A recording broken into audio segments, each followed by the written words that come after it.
The fluorescent lights of the San Diego Veterans Affairs Office buzzed with that particular frequency that settles behind your teeth and stays there. A low, constant hum that most people learn to ignore after a few minutes. Mara Elise Kessler was not most people. She had spent 26 months in Afghanistan where every ambient sound could be the difference between living and breathing and not. The hum of a generator that suddenly stopped might mean a power failure, or it might mean someone had cut the line before an attack. The distant whine of a motorcycle engine could be a farmer heading to market, or a suicide bomber accelerating toward a checkpoint. Her brain had been rewired to catalog every sound, assign it a threat level, and file it away for future reference. That rewiring did not come with an off switch. She had been standing in the reception area for 3 minutes, clutching a manila folder against her chest like body armor, watching the second hand on the wall clock tick forward with the kind of excruciating slowness that made her wonder if the battery was dying. The clock read 10:22. Her appointment was at 10:30. She was early because she was always early. In the field, late meant dead. 28 years old. 5'4". 130 pounds of lean muscle that had started to soften in the 14 months since her discharge. Shoulder-length brown hair pulled back in a practical ponytail that she could have done in her sleep, and often did muscle memory from years of pre-dawn wake-ups when there was no mirror and no time to care. She wore jeans and a plain gray sweater that covered her from wrist to waist. No patches, no pins, no bumper sticker patriotism stitched into her clothing. Nothing to announce to the world that she had earned her place among the warriors scattered across the worn plastic chairs of this waiting room. And they were warriors. You could see it in the way they sat, the way they held themselves, the way their eyes tracked movement near the entrance. Baseball caps stitched with unit patches from wars that spanned 7 decades. Worn field jackets displaying campaign ribbons and deployment locations that read like an atlas of American foreign policy. Weathered hands that had held rifles and radios, and the hands of dying friends in places most Americans could not find on a map and did not want to. A heavy-set man near the window wore a cap that read USS Enterprise. Beside him, 2 younger veterans compared notes about benefit claim numbers, their voices carrying the particular frustration of people who had traded years of their lives for a system that now required them to prove they deserved help. In the far corner, a man in his 40s sat with his eyes closed, either sleeping or practicing the kind of deliberate stillness that combat veterans develop when the world gets too loud. Mara fit among them the way a whisper fits in a thunderstorm, present but undetected. She had learned invisibility during her deployments, the art of moving through space without drawing attention, of being the smallest person in a room full of operators who averaged 6 feet and 200 pounds. In Afghanistan, that invisibility had been a professional asset. Here in this government waiting room, surrounded by fellow veterans, it had become her greatest burden, because no one looked at Mara Elise Kessler and saw a combat veteran. No one looked at her and imagined the dust of Helmand Province caked in the creases of her knuckles, or the weight of a wounded SEAL operator draped across her shoulders as she ran through hostile terrain, or the sound of her voice cutting through the chaos of a firefight to tell a dying man that he was not dying today. They saw a young woman in jeans and a sweater, perhaps a wife here to file paperwork on behalf of her husband, perhaps a daughter helping an aging father navigate the bureaucracy, perhaps someone who had wandered into the wrong building altogether. The receptionist finally looked up from her computer screen. Her nameplate read Brenda. Mid-50s graying hair pulled into a severe bun, reading glasses perched on a nose that had processed 10,000 claims and remembered none of them. The kind of government employee who had long ago replaced empathy with efficiency and considered it an upgrade. "Can I help you?" It was not really a question. The tone suggested that Brenda was already thinking about her lunch break, already calculating the minutes until she could escape this fluorescent purgatory for 30 minutes of silence and a sandwich from the break room refrigerator. Mara slid her appointment letter across the counter, along with her military identification card. The folder stayed pressed against her chest. She was not ready to open it yet. Not until she needed to. "I have a 10:30 appointment for my disability evaluation." Brenda picked up the ID card with 2 fingers, the way someone handles a document they expect to be incorrect. Her eyes moved from the small photograph on the card to Mara's face, then back to the card. The photograph showed a younger Mara in navy dress uniform, hair pulled tight, eyes staring straight at the camera, with the particular intensity of someone who had recently returned from a combat zone and had not yet learned how to soften her gaze for civilian consumption. The frown that creased Brenda's forehead was a thing Mara had seen before. Different offices, different cities, different faces wearing the same expression. A frown that said something does not match that the information being presented conflicts with the assumptions being made that the world is supposed to work a certain way, and this young woman is not fitting into the expected pattern. Is this your husband's appointment? The words landed like stones dropped into still water. Ripples of assumption spreading outward. Brenda's voice had shifted to that practiced blend of sympathy and suspicion that government employees perfect over years of separating legitimate claims from fraudulent ones. You will need power of attorney paperwork if you are filing on his behalf. I can give you the forms, but you will need to come back with the proper documentation. The knot in Mara's stomach tightened. She had anticipated this conversation, had rehearsed her response during the 40-minute drive from her apartment near the coast, practicing the words aloud in her car, with the windows up so no one at red lights would think she was losing her mind. But preparation did not make it easier. Preparation never made anything easier. It just made you more aware of exactly how difficult the thing was going to be. No, ma'am. That is my appointment. I am the veteran. Brenda's eyebrows climbed toward her hairline with the slow deliberation of someone who has just been told something they find genuinely implausible. She examined the ID card more closely, squinting at the small print through her reading glasses, tilting the card to catch the overhead light. Mara Elise Kessler, Navy. Her finger traced the text like she was reading Braille. This says you were stationed at Naval Special Warfare Command. She looked up, confusion mixing with doubt, mixing with the first traces of something harder, something that looked like the beginning of an accusation. That does not seem right. The waiting room had been filled with the ambient noise of veterans passing time. Quiet conversations about VA benefits and service-connected disabilities. The rustle of outdated magazines. The occasional cough or cleared throat. The soft percussion of someone tapping their foot against a chair leg. Now that noise began to fade as heads turned toward the reception counter. Not all at once. Gradually, the way a room goes quiet when something interesting starts to happen and people want to hear what comes next. Mara could feel the weight of eyes settling on her shoulders. Each gaze adding pressure like hands pressing down on her trying to push her into a shape she did not fit. There is no mistake, ma'am. She kept her voice steady. Professional. The voice she had used when reporting to commanding officers who outranked her by decades and doubted her by instinct. The voice she had used when calling in medevac coordinates while rounds impacted close enough to throw dirt into her mouth. A voice calibrated for exactly this kind of situation, where emotion was the enemy and composure was the only weapon she was allowed to carry. I served as a hospital corpsman, attached to SEAL Team 3 for 2 deployments to Afghanistan. My specialty was trauma medicine and tactical field care. Brenda set down the ID card and turned in her chair. Greg, she called toward the back office. Can you come here a minute? A man in his early 40s emerged from behind a partition. Glenn Nolan wore a navy blue polo shirt with the VA logo embroidered on the chest.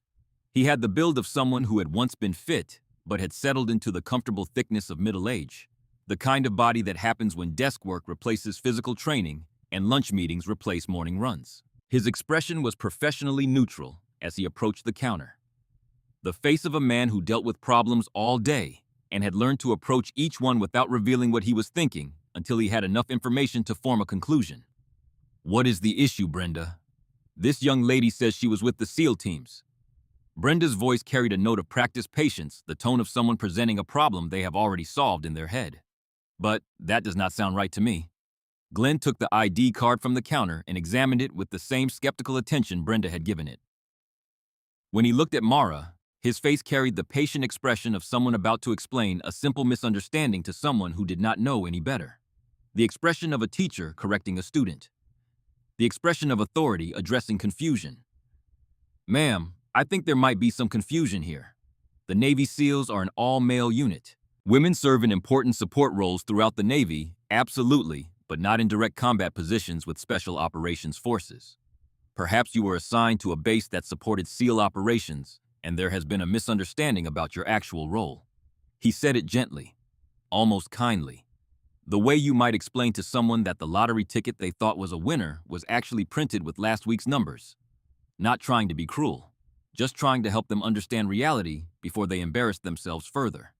Mara had anticipated this conversation too, had prepared for it the way she prepared for every mission. Intelligence gathering, threat assessment, contingency planning. She knew what the common objections would be, and she knew what evidence she carried to counter them. But preparation did not make the frustration any less sharp, did not quiet the anger that burned in her chest like an ember that refused to go out, no matter how many times she tried to smother it with patience and professionalism.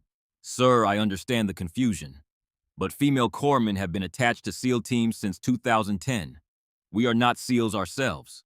We do not wear the trident, but we deploy with them as their medical personnel. We go where they go. We train in the same pipeline. We carry the same weight across the same terrain. And when they get shot, we are the ones who keep them alive. A chair scraped against the floor in the second row. A man stood up.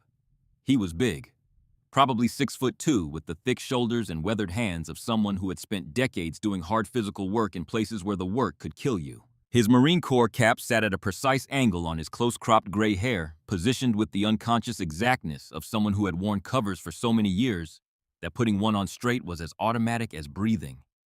Campaign ribbons from Desert Storm decorated his worn field jacket. His boots were old but polished. His posture was a weapon in itself, the kind of bearing that announced rank and experience without requiring a single word. But he had words, and he intended to use them. "Excuse me, miss." Walt Crenshaw's voice carried the authority of a senior non-commissioned officer, even in retirement. It was a voice accustomed to being heard across motor pools and flight decks, across rifle ranges and parade grounds. A voice that expected attention and received it. "I am not trying to be difficult, but I did 3 tours overseas. Desert Storm, Somalia, and Kosovo. I never saw any women with special operations units. You might be thinking of a different kind of assignment. Administrative support can sometimes feel like combat duty when you are on a forward operating base, but it is not the same thing." He said it the way a man says something he believes completely.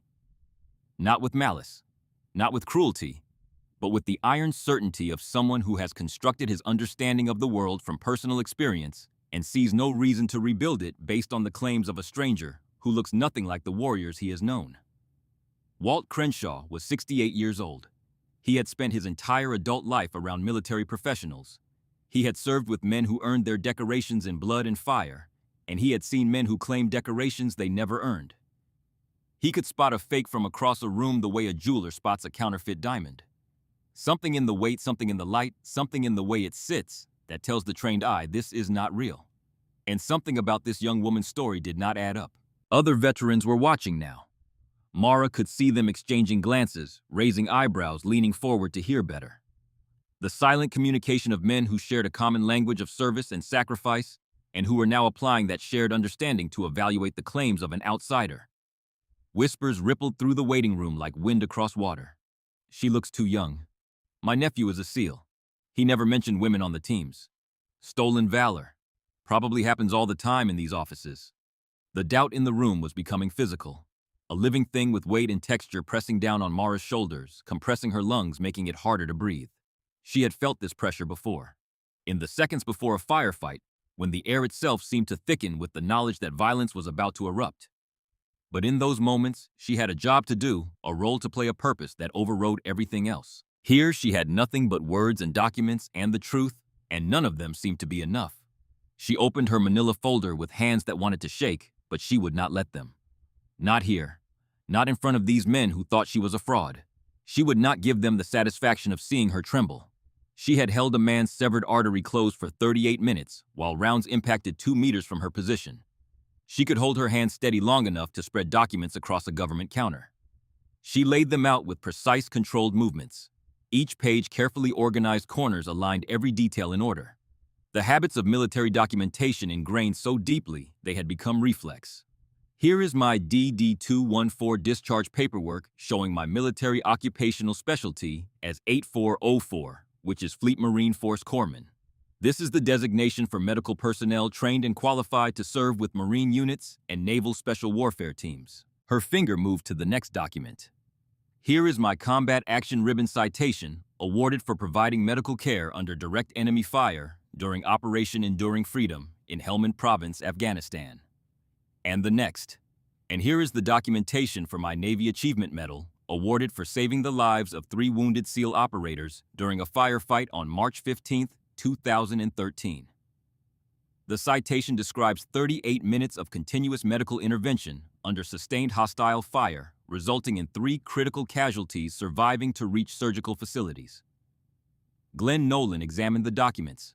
He picked them up one at a time, read them slowly, held them at different angles as if checking for watermarks or signs of forgery. His expression remained doubtful throughout.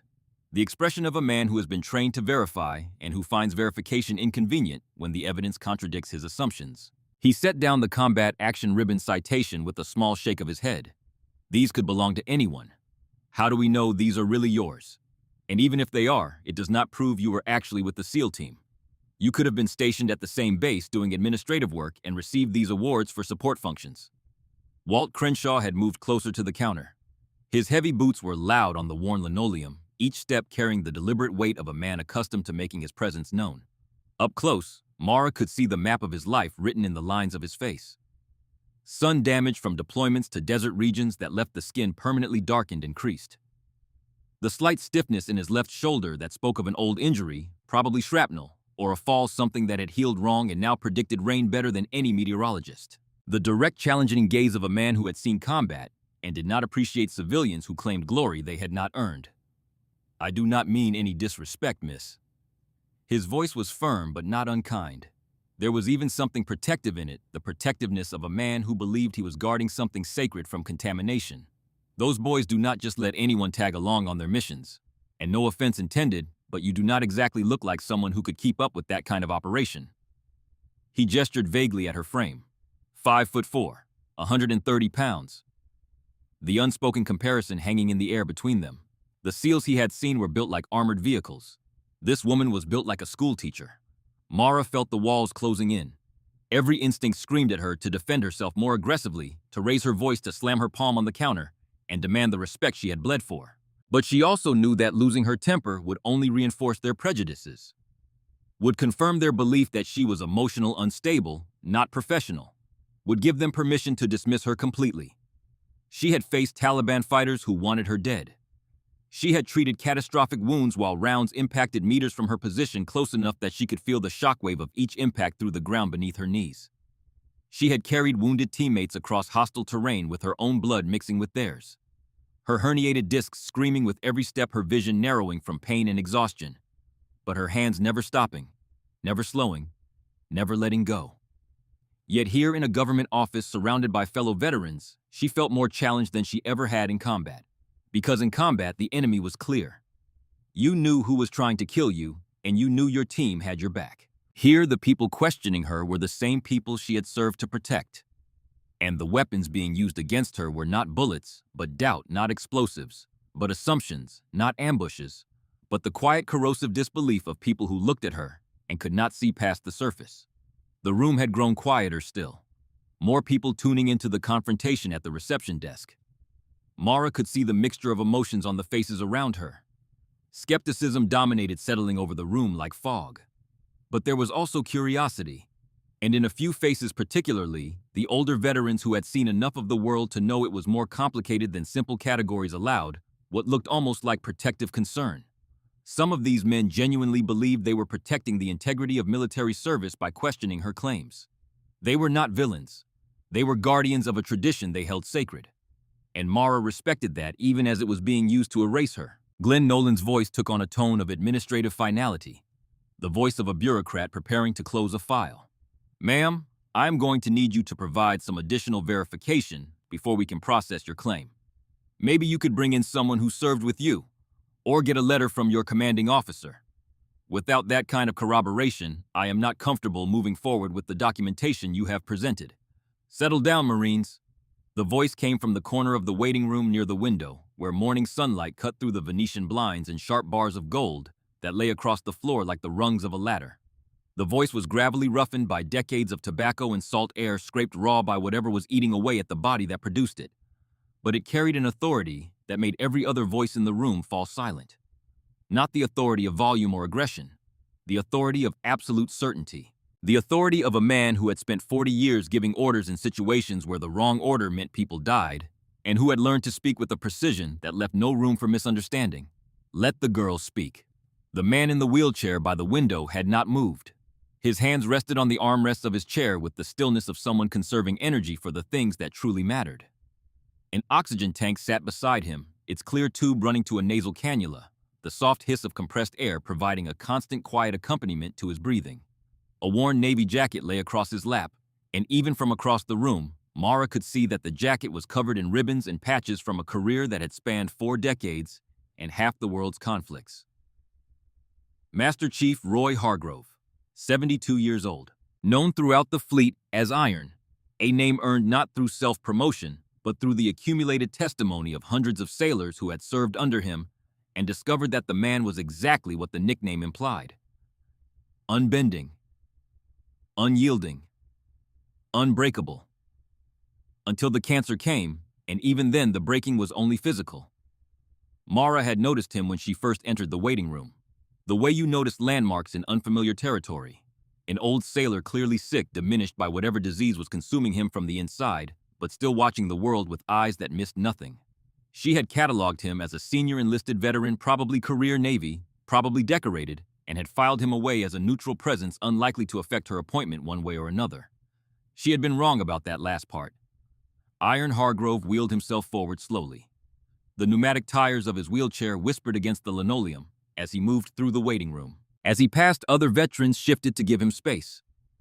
Not because his wheelchair required it, because his presence demanded it. There was something in the way he carried himself, even seated, even diminished, even tethered to an oxygen tank, that communicated a lifetime of command authority so deeply ingrained it had become part of his molecular structure. Walt Crenshaw, who had been challenging Mara with the confidence of a senior NCO, accustomed to being the most experienced person in any room, now stood at something close to attention, a reflex he probably was not even aware of. The instinctive recognition of superior rank that military service programs into your nervous system and never fully removes. Master Chief. Walt's voice carried respect that bordered on reverence. Iron Hargrove did not acknowledge the greeting. His eyes had not left Mara's face since he began speaking. His wheelchair came to rest directly in front of the reception counter, positioning himself between Mara and the room full of skeptics with the deliberate placement of a man accustomed to occupying exactly the right tactical position. Up close, Mara could see that his face was gaunt. Skin stretched tight over prominent cheekbones, the flesh beneath hollowed out by disease. The cancer was eating him from the inside, and it was not being subtle about it. His hands resting on the wheelchair arms were thin, the veins standing out like blue rivers on a topographic map. But his eyes were sharp as broken glass. They examined her with the thoroughness he had once used to inspect sailors on deck, the kind of inspection where nothing escaped notice, where a scuffed boot or a loose button told a story about discipline and attention that no amount of verbal explanation could override. Young lady. His voice was quieter now that he was closer, but no less commanding. Each word required effort pushed out through lungs that were losing their capacity to function, but delivered with the precision of someone who understood that words like ammunition should not be wasted. What team were you with? The question was simple, 5 words. But the weight behind it was entirely different from anything else that had been said in that waiting room. This was not another skeptic trying to catch her in a lie. This was not a bureaucrat looking for reasons to delay her claim. This was a senior sailor asking a legitimate operational question. And the difference between that question and everything that had come before was the difference between an interrogation and a conversation between professionals. Mara felt something shift in the room. A change in atmospheric pressure that only she and the old Master Chief seemed to register. SEAL Team 3, Master Chief, Hospital Corpsman 2nd Class, 2 deployments. Helmand Province 2012 through 2013. Iron Hargrove's eyes narrowed, not with doubt, with the focused attention of someone accessing memories filed away in the deep archives of a long career. Memories that most people would never have reason to retrieve, but that remained indexed and organized and ready for recall because that was the kind of mind he possessed. March 2013. His voice dropped lower. Quiet enough that people in the back of the room leaned forward, unconsciously drawn by the gravity of whatever was happening between this dying old sailor and this young woman who claimed to be something the room did not want to believe. Village ambush outside Sangin. Operation Vigilant Sentinel. 3 critical casualties extracted under sustained fire. The room went absolutely silent. The kind of silence that has texture that you can feel against your skin. The silence of people who have suddenly realized they are witnessing something significant and do not want to miss a single word. Mara felt her heart hammering against her ribs, a percussive rhythm that seemed loud enough for everyone to hear. How did he know? That operation had been classified when it happened. Some details had been declassified since then, filtered into after-action reports and administrative records that were accessible to people with appropriate clearance. But the specific date, the operation name, the number of casualties, those were details that required either direct involvement or access to files that most people in this room could not imagine existed. You. Mara's voice came out rougher than she intended, scraped raw by surprise and the first tremors of an emotion she could not yet identify. She cleared her throat and tried again. You know about that mission. Iron Hargrove's weathered face creased into something that was not quite a smile. Something more complicated than that. Something that contained knowledge and pain and the weight of a decision made years ago that had never stopped pressing down on his conscience. I know more than that, Doc Kessler. The word Doc hit Mara like a physical force. It was the name her team had called her. Not her rank, not her last name, not hey you or the medic or the girl. Doc. The title of respect that SEAL operators reserved for the corpsmen who kept them alive. The title that said, you belong with us. You are one of us. We trust you with the most important thing we possess, which is each other. No one had called her Doc in 14 months. Hearing it from this dying stranger in a VA wheelchair made her throat close with an emotion that threatened to shatter the composure she had been maintaining through sheer willpower. I was Senior Enlisted Advisor to Naval Personnel Command when your Silver Star recommendation crossed my desk in 2013. He paused, and in that pause something flickered across his features. Pain, but not the physical kind. The cancer was hurting him certainly, every breath a negotiation with lungs that were losing the war. But this pain was different. This was the pain of memory, of conscience, of a man confronting a failure that had followed him for 8 years, like a shadow he could not outrun no matter how far or fast he traveled. I was on the review board that downgraded it to a Navy Achievement Medal. The silence in the room changed character. No longer the quiet of skepticism or curiosity. Now it was the stillness of people holding their breath, the stillness that precedes revelation. The stillness of a room full of veterans who understood the weight of what had just been said because they understood what a Silver Star meant and what it meant to have one taken away. Mara stared at the old Master Chief, unable to process what she had just heard.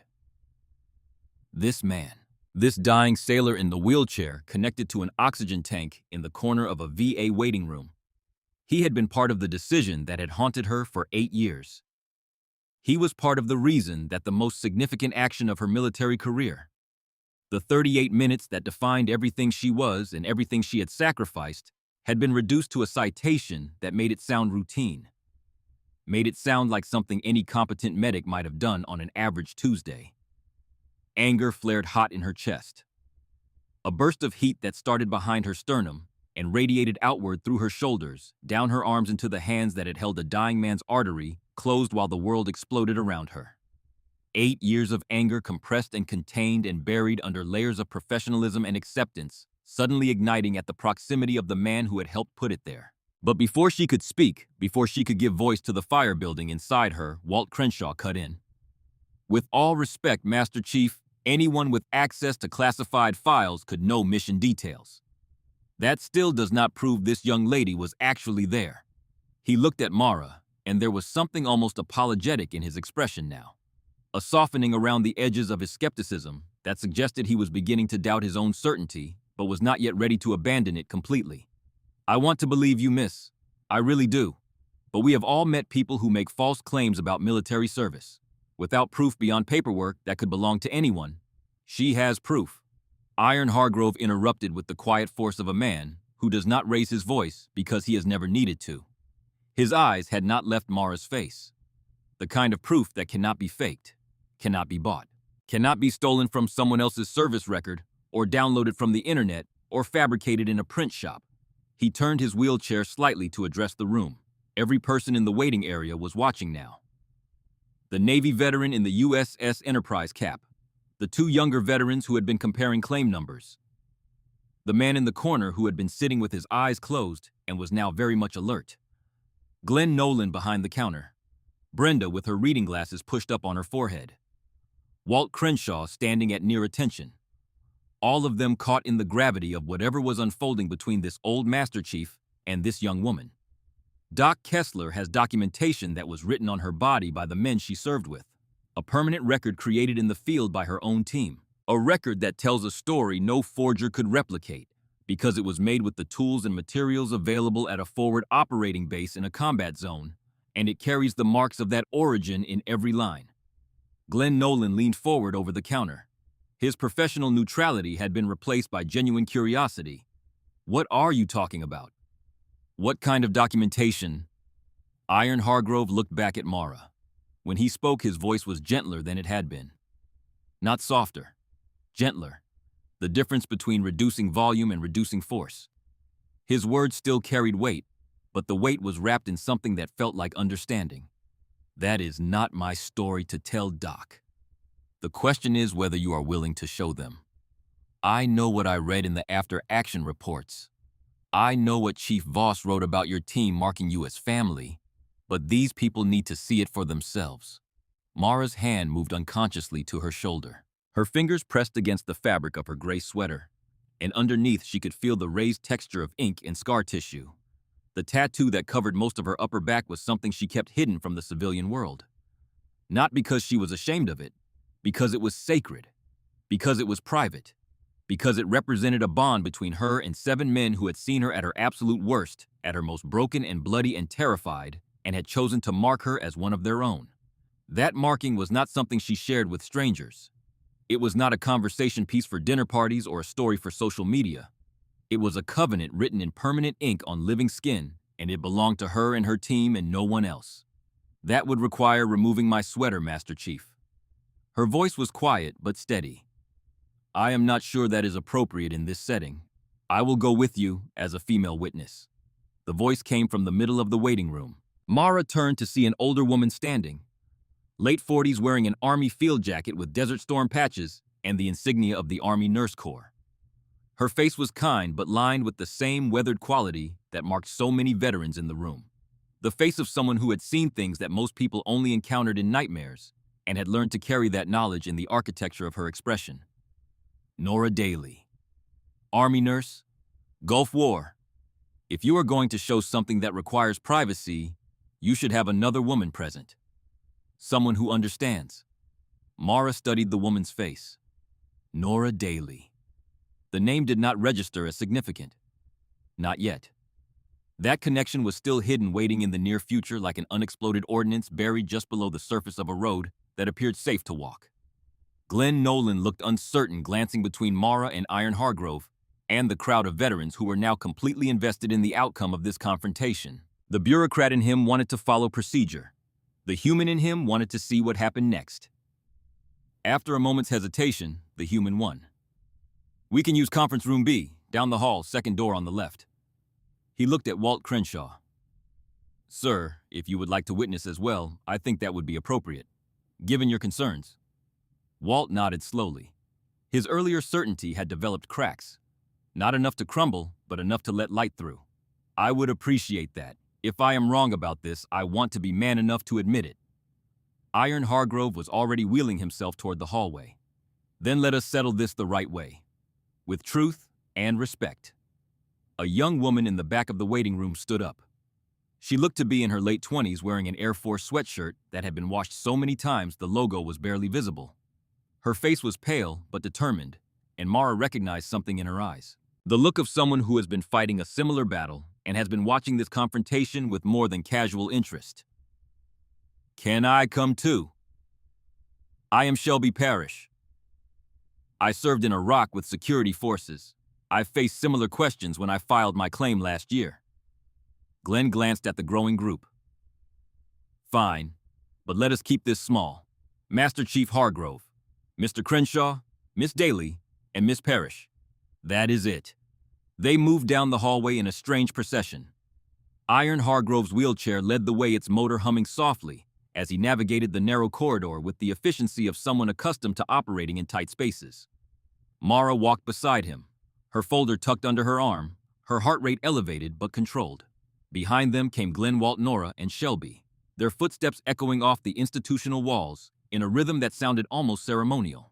Conference Room B was small and windowless. A rectangular table surrounded by 6 chairs. A whiteboard on one wall that still showed the faint remnants of someone's notes about benefits processing. The fluorescent lights hummed overhead, casting everything in harsh, flat illumination that washed out colors and eliminated shadows. A room designed for function, not comfort. A room where decisions were made and lives were processed, and human beings were reduced to claim numbers and disability percentages. Iron Hargrove wheeled himself to one end of the table. The others arranged themselves around the room, giving Mara space, but watching with an intensity that made the small room feel even smaller. Walt Crenshaw stood near the door, arms crossed over his chest, his expression still skeptical, but no longer hostile. The difference was subtle, but real.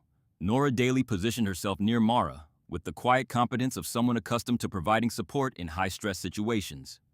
Shelby Parrish stayed near the back wall, her eyes wide and intent, watching everything. Glenn Nolan pulled out a notepad because the bureaucrat never fully surrendered to the human. Mara stood at the head of the table. Her hands moved to the hem of her gray sweater and paused there. She looked at each person in the room, taking their measure, deciding how much of herself she was willing to expose in this fluorescent box surrounded by strangers. What you are about to see was created at Forward Operating Base Leatherneck in Afghanistan. 1 week after the mission, Master Chief Hargrove mentioned, "My team insisted on doing it themselves. They said it had to come from the team. From the family, not from an outsider, not from a civilian tattoo artist back in the States. It had to be made in the place where it was earned by the men who were there." She lifted the sweater up and over her head and turned around slowly, presenting her back to the room. The silence that followed was absolute. Not the silence of doubt, not the silence of skepticism. The silence of people confronted with something so raw, so powerful, so unmistakably authentic, that every assumption they had carried into this room was being dismantled in real time. The tattoo covered most of Mara's upper back from her shoulder blades down to just above her waistline. It was not the polished professional work you would find in an expensive American tattoo parlor with its clean lines and perfect shading and Instagram-ready precision. The line work was rougher, more organic, done with improvised equipment under difficult conditions by hands that were steadier with rifles and scalpels than with tattoo needles. But that roughness only added to its authenticity, its raw power. This was not decoration. This was documentation. The centerpiece was a detailed medical cross rendered in stark black ink, but it was surrounded by elements that transformed it from a simple symbol into a complex narrative. 3 sets of dog tags were wrapped around the cross, each one carefully detailed with names and service numbers in precise military font. Briggs C. Daly L. Greaves W. Along Mara's right shoulder blade, a string of numbers. 32 degrees, 86 minutes, 43 seconds north. 64 degrees, 36 minutes, 71 seconds east. GPS coordinates tattooed with military precision, marking a specific point on the surface of the earth where something terrible and extraordinary had happened. Below the cross, a pair of combat boots sat empty, their laces tied together in the traditional memorial style that every service member recognized. The symbol for the fallen. The symbol for those who had walked into a fight and been carried out. And woven throughout the design in 7 different styles of handwriting were signatures. Actual autographs traced over in permanent ink, each one distinct and personal. The hand of a man who wrote in tight, controlled letters. The hand of a man whose signature was a bold slash across the skin. The hand of a man who dotted his I's and crossed his T's even when signing his name on a teammate's back in a combat zone. But what made Walt Crenshaw lean forward with his mouth slightly open? What made Nora Daly gasp and press her hand against her chest? What made Iron Hargrove's eyes shine with something that might have been tears if he were the kind of man who admitted to tears? What stopped every person in that room from breathing for a span of seconds that felt much longer than it was? The scars. Shrapnel scars and surgical scars that had been incorporated into the tattoo design. Not hidden, not covered. Integrated. The raised tissue forming part of the artwork itself, the ridges and valleys of healed wounds becoming topographic features in a map of survival. Whoever had designed this tattoo had used Mara's injuries as elements of the composition building around them and through them, making the scars part of the story instead of something to be concealed. This was not just a tattoo.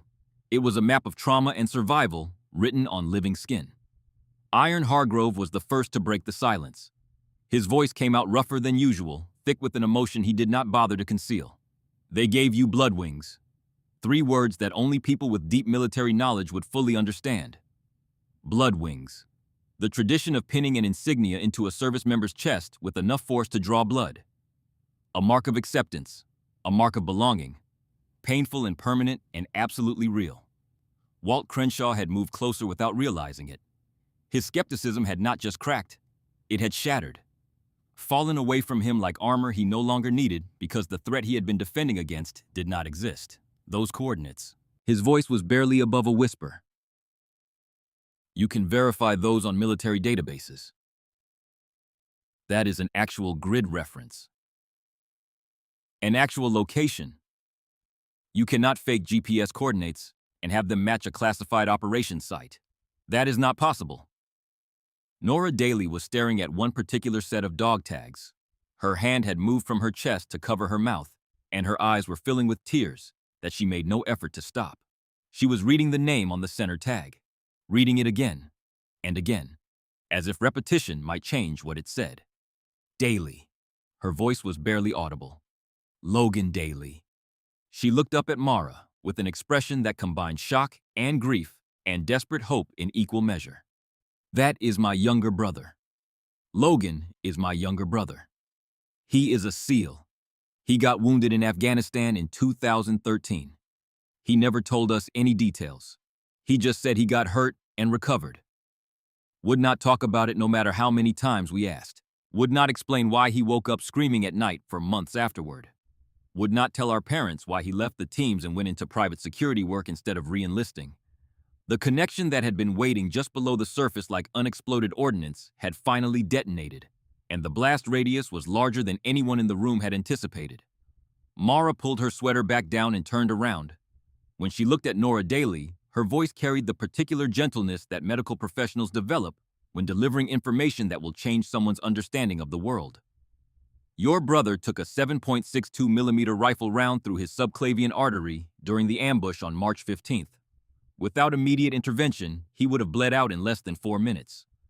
I maintained direct pressure on that wound for 38 minutes while we were still under enemy fire. He is alive because the arterial bleed was controlled until we could get him to a surgical facility at Leatherneck. Nora's face crumpled. The composed, competent Army nurse who had volunteered as a witness dissolved into a sister who had just learned that someone in this room had held her brother's life in her hands and refused to let go. He just said he got dinged up. Whenever we asked for details, he would change the subject or make a joke about it. Our whole family has been in the dark for 8 years. 8 years of knowing something terrible happened and not knowing what. Not knowing who saved him. Walt Crenshaw was not looking at the tattoo anymore. He was looking at Mara's face, and his expression had undergone a transformation so complete that it was like watching a different man inhabit the same body. The skeptic was gone. The challenger was gone. In their place stood a veteran who had just been confronted with the kind of truth that does not allow you to remain who you were 5 minutes ago. Those coordinates. His voice had changed. No longer the commanding bark of a senior NCO. Now it was the quiet, almost reverent tone of a man delivering testimony.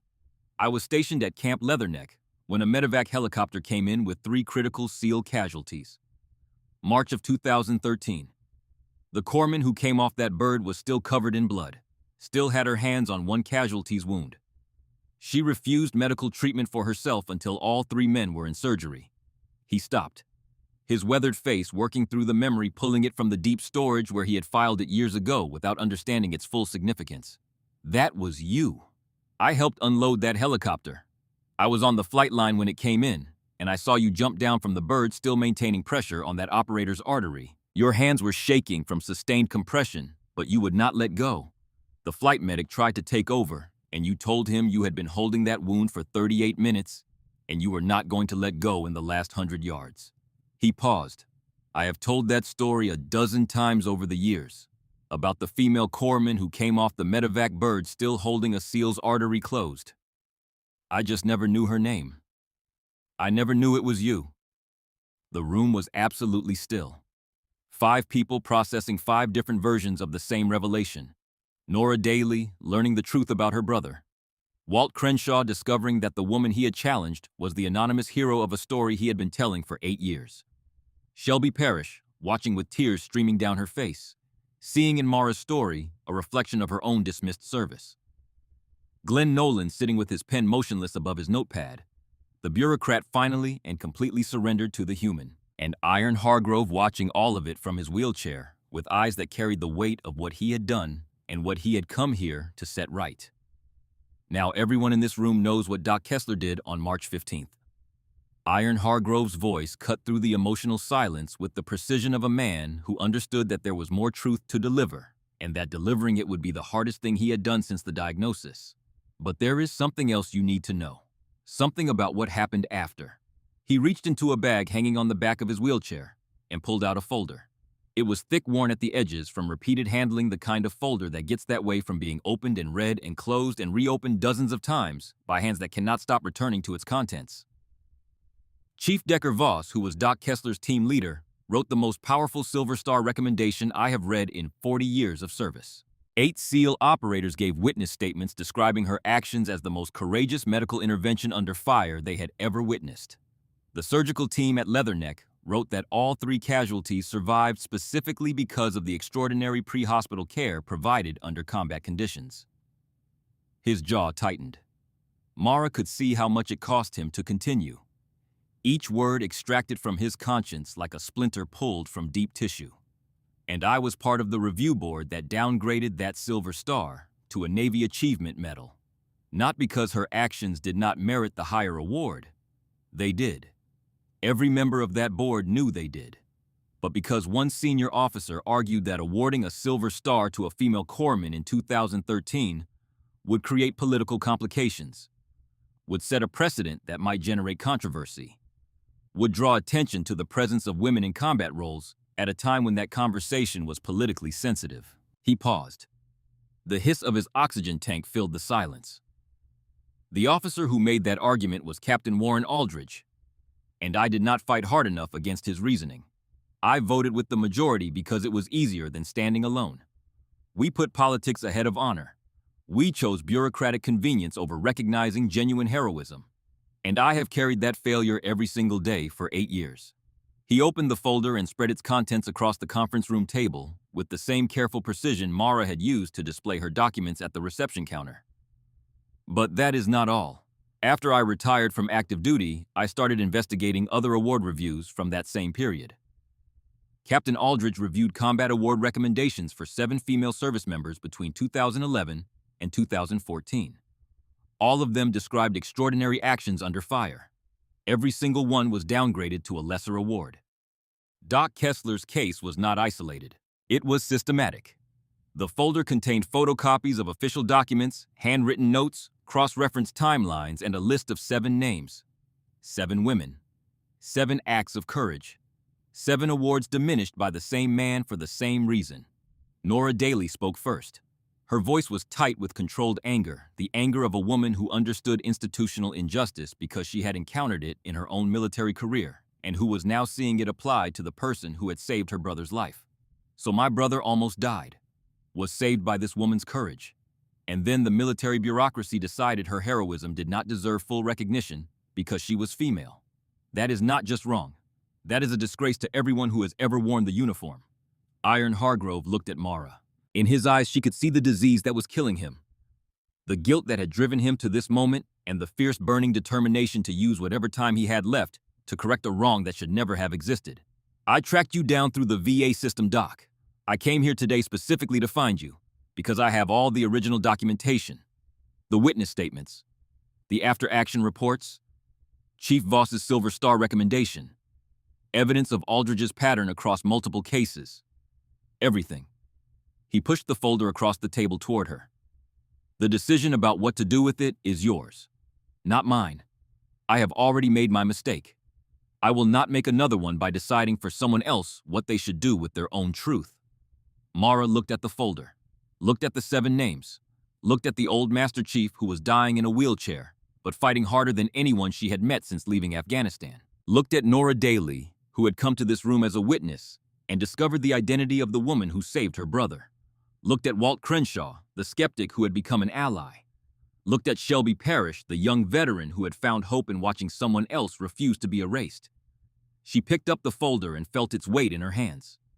Not just paper and ink. 8 years of questions. 8 years of doubt. 8 years of wondering if the men who had marked her back had been right to trust her, or if the review board had been right to diminish her. She did not have answers yet, did not know what she would do with this information, or how far she was willing to take it, or what it would cost her to fight a system that had already proven it could reduce extraordinary courage to ordinary paperwork. But she had the truth. And for the first time in 8 years, she had people willing to stand beside her while she figured out what to do with it. 3 weeks after the confrontation at the VA office, Mara Elise Kessler sat on the floor of her apartment with her back against the couch and her laptop balanced on her knees, and 217 unread emails glowing on the screen like small fires she could not put out. Her phone lay face down on the carpet beside her, silenced after the fourth reporter called before 9 in the morning. She had stopped answering unknown numbers on the second day. By the fifth day, she had stopped answering numbers she recognized too, because everyone she knew wanted to talk about the same thing, and talking about it made her hands shake and her back seize and the nightmares worse. The apartment was small. 1 bedroom, 1 bathroom, a kitchen that opened into a living space barely large enough for a couch and a coffee table. She had chosen it 14 months ago, when she separated from the Navy, chosen it specifically because it was unremarkable.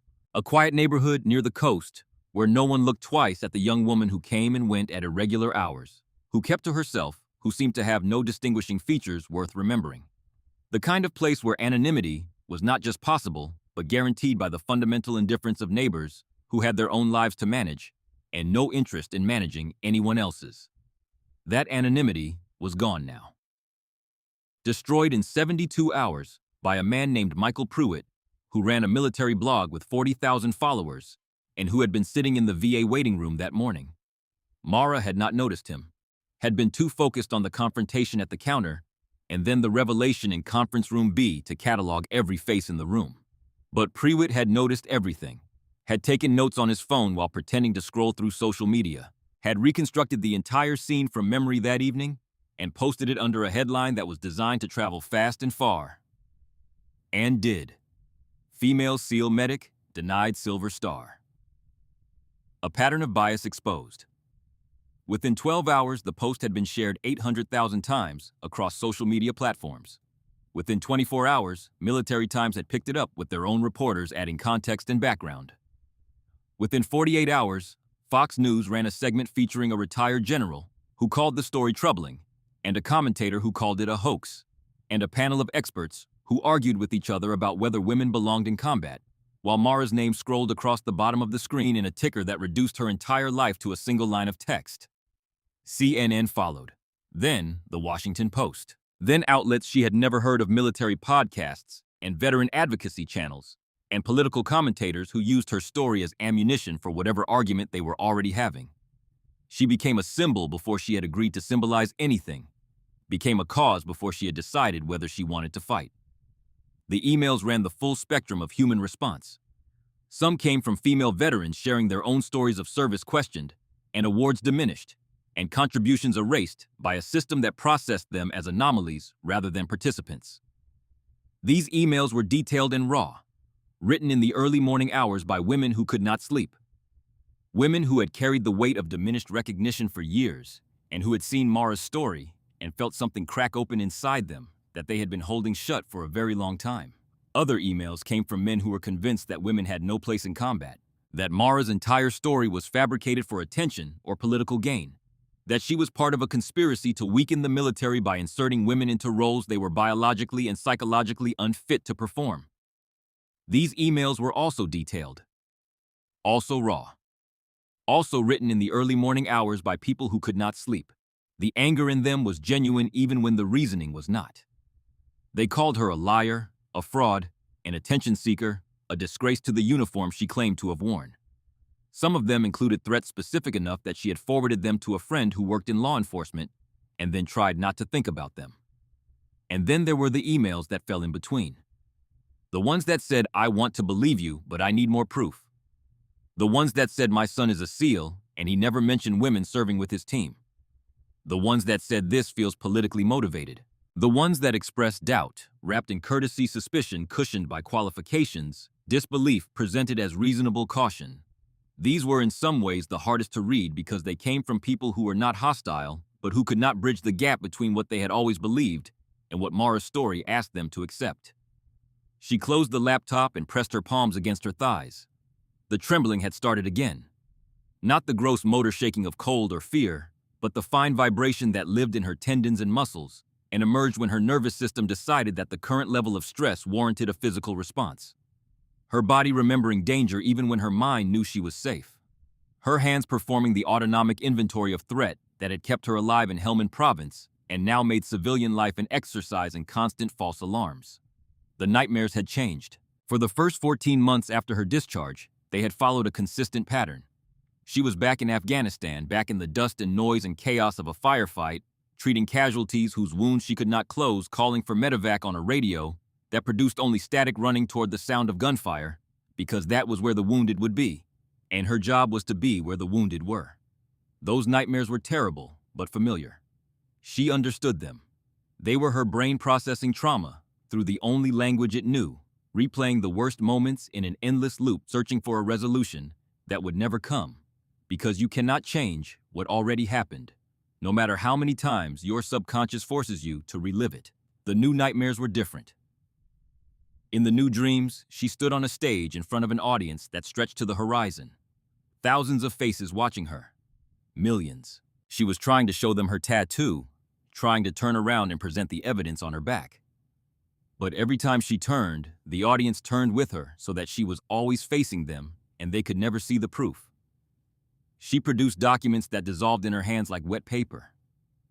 She spoke, but her words came out in a language no one understood. She reached for her team, but they were gone, replaced by empty chairs arranged in precise military rows that extended into infinite distance. She woke from these dreams with her heart hammering and her sheets soaked and the chronic pain in her lower back flaring hot and bright.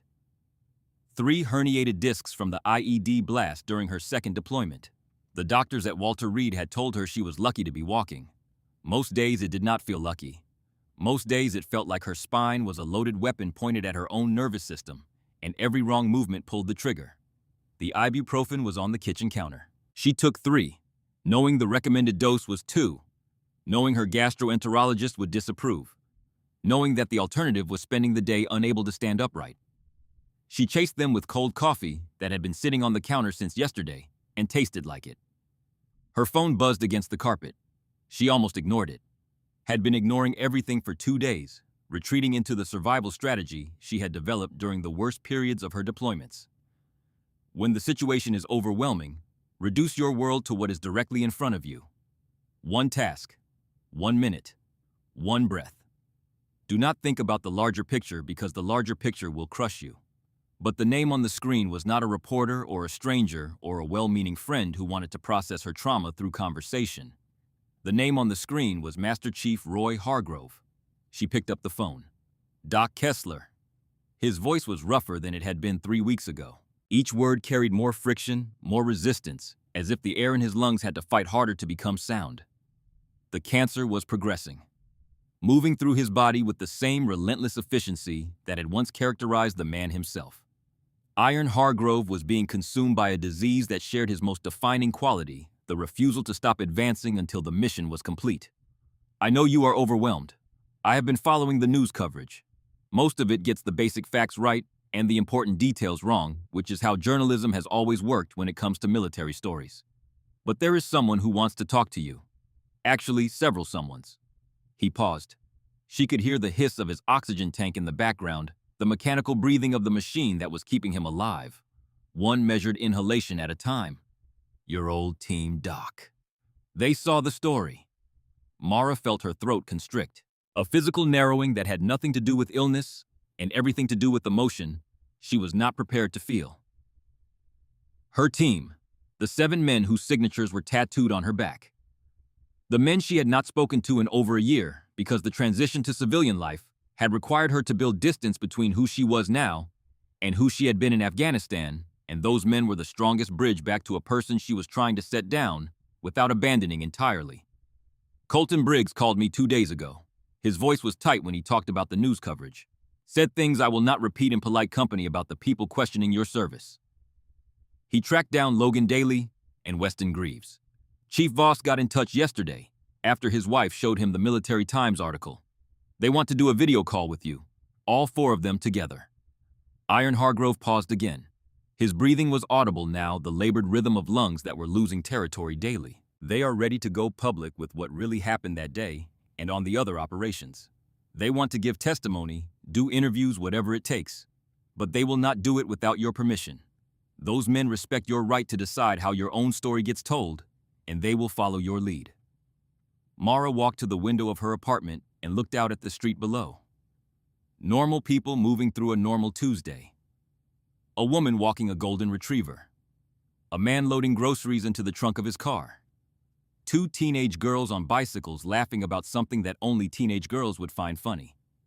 The ordinary machinery of civilian life, operating with the smooth indifference of a world that did not know or care that a woman in a second-floor apartment was trying to decide how much of herself she was willing to expose to public consumption.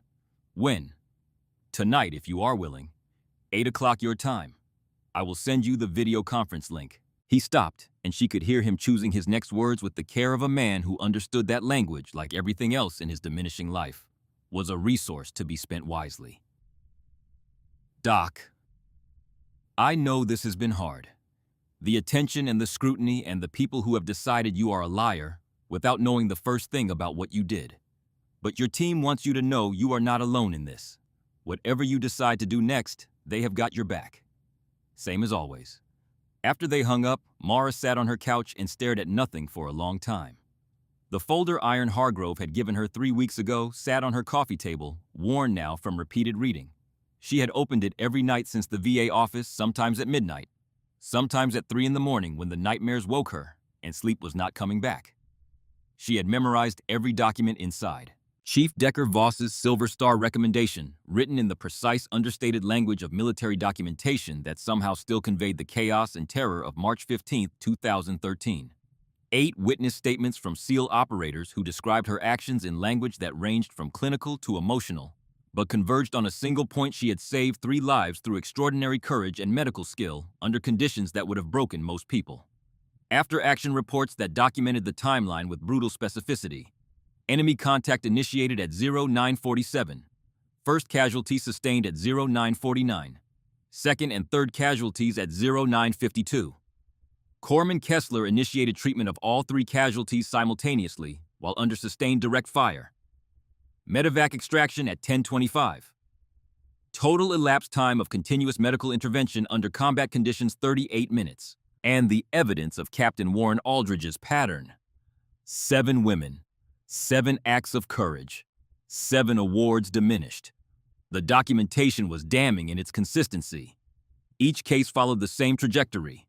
Commanding officer submits recommendation for a high-level combat award. Witness statements support the recommendation unanimously. After-action reports confirm the facts. The review board receives the package. Aldridge argues that the political implications of the award outweigh the merits of the action. The board votes to downgrade.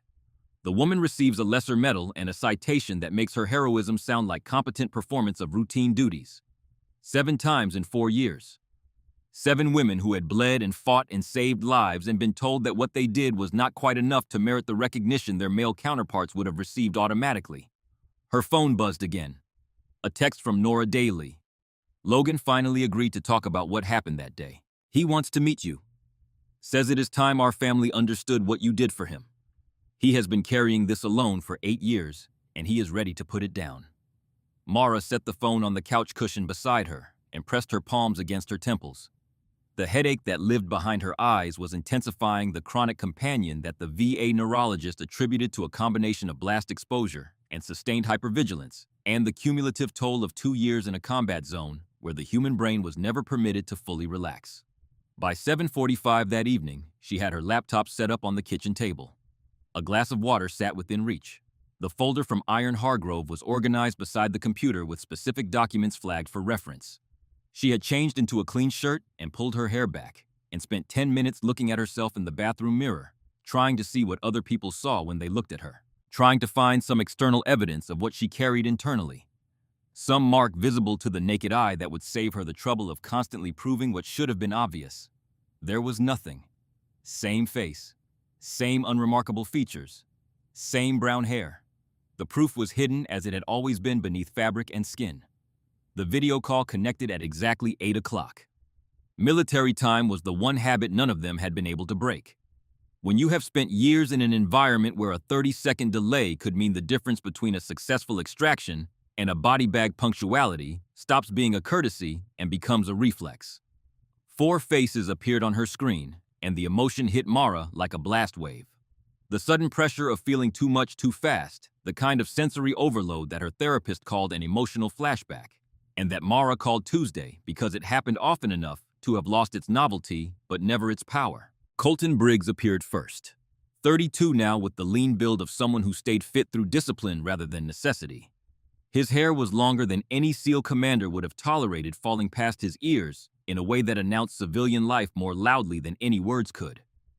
He wore a paramedic uniform from the Seattle Fire Department, and his easy smile was the same one Mara remembered from 100 missions, the smile of a man who used humor to deflect fear and was so good at it that most people never realized he was afraid. Doc Kessler. His voice carried genuine warmth, and behind it something rawer. Something that sounded like relief. It has been too long. Logan Daly appeared next.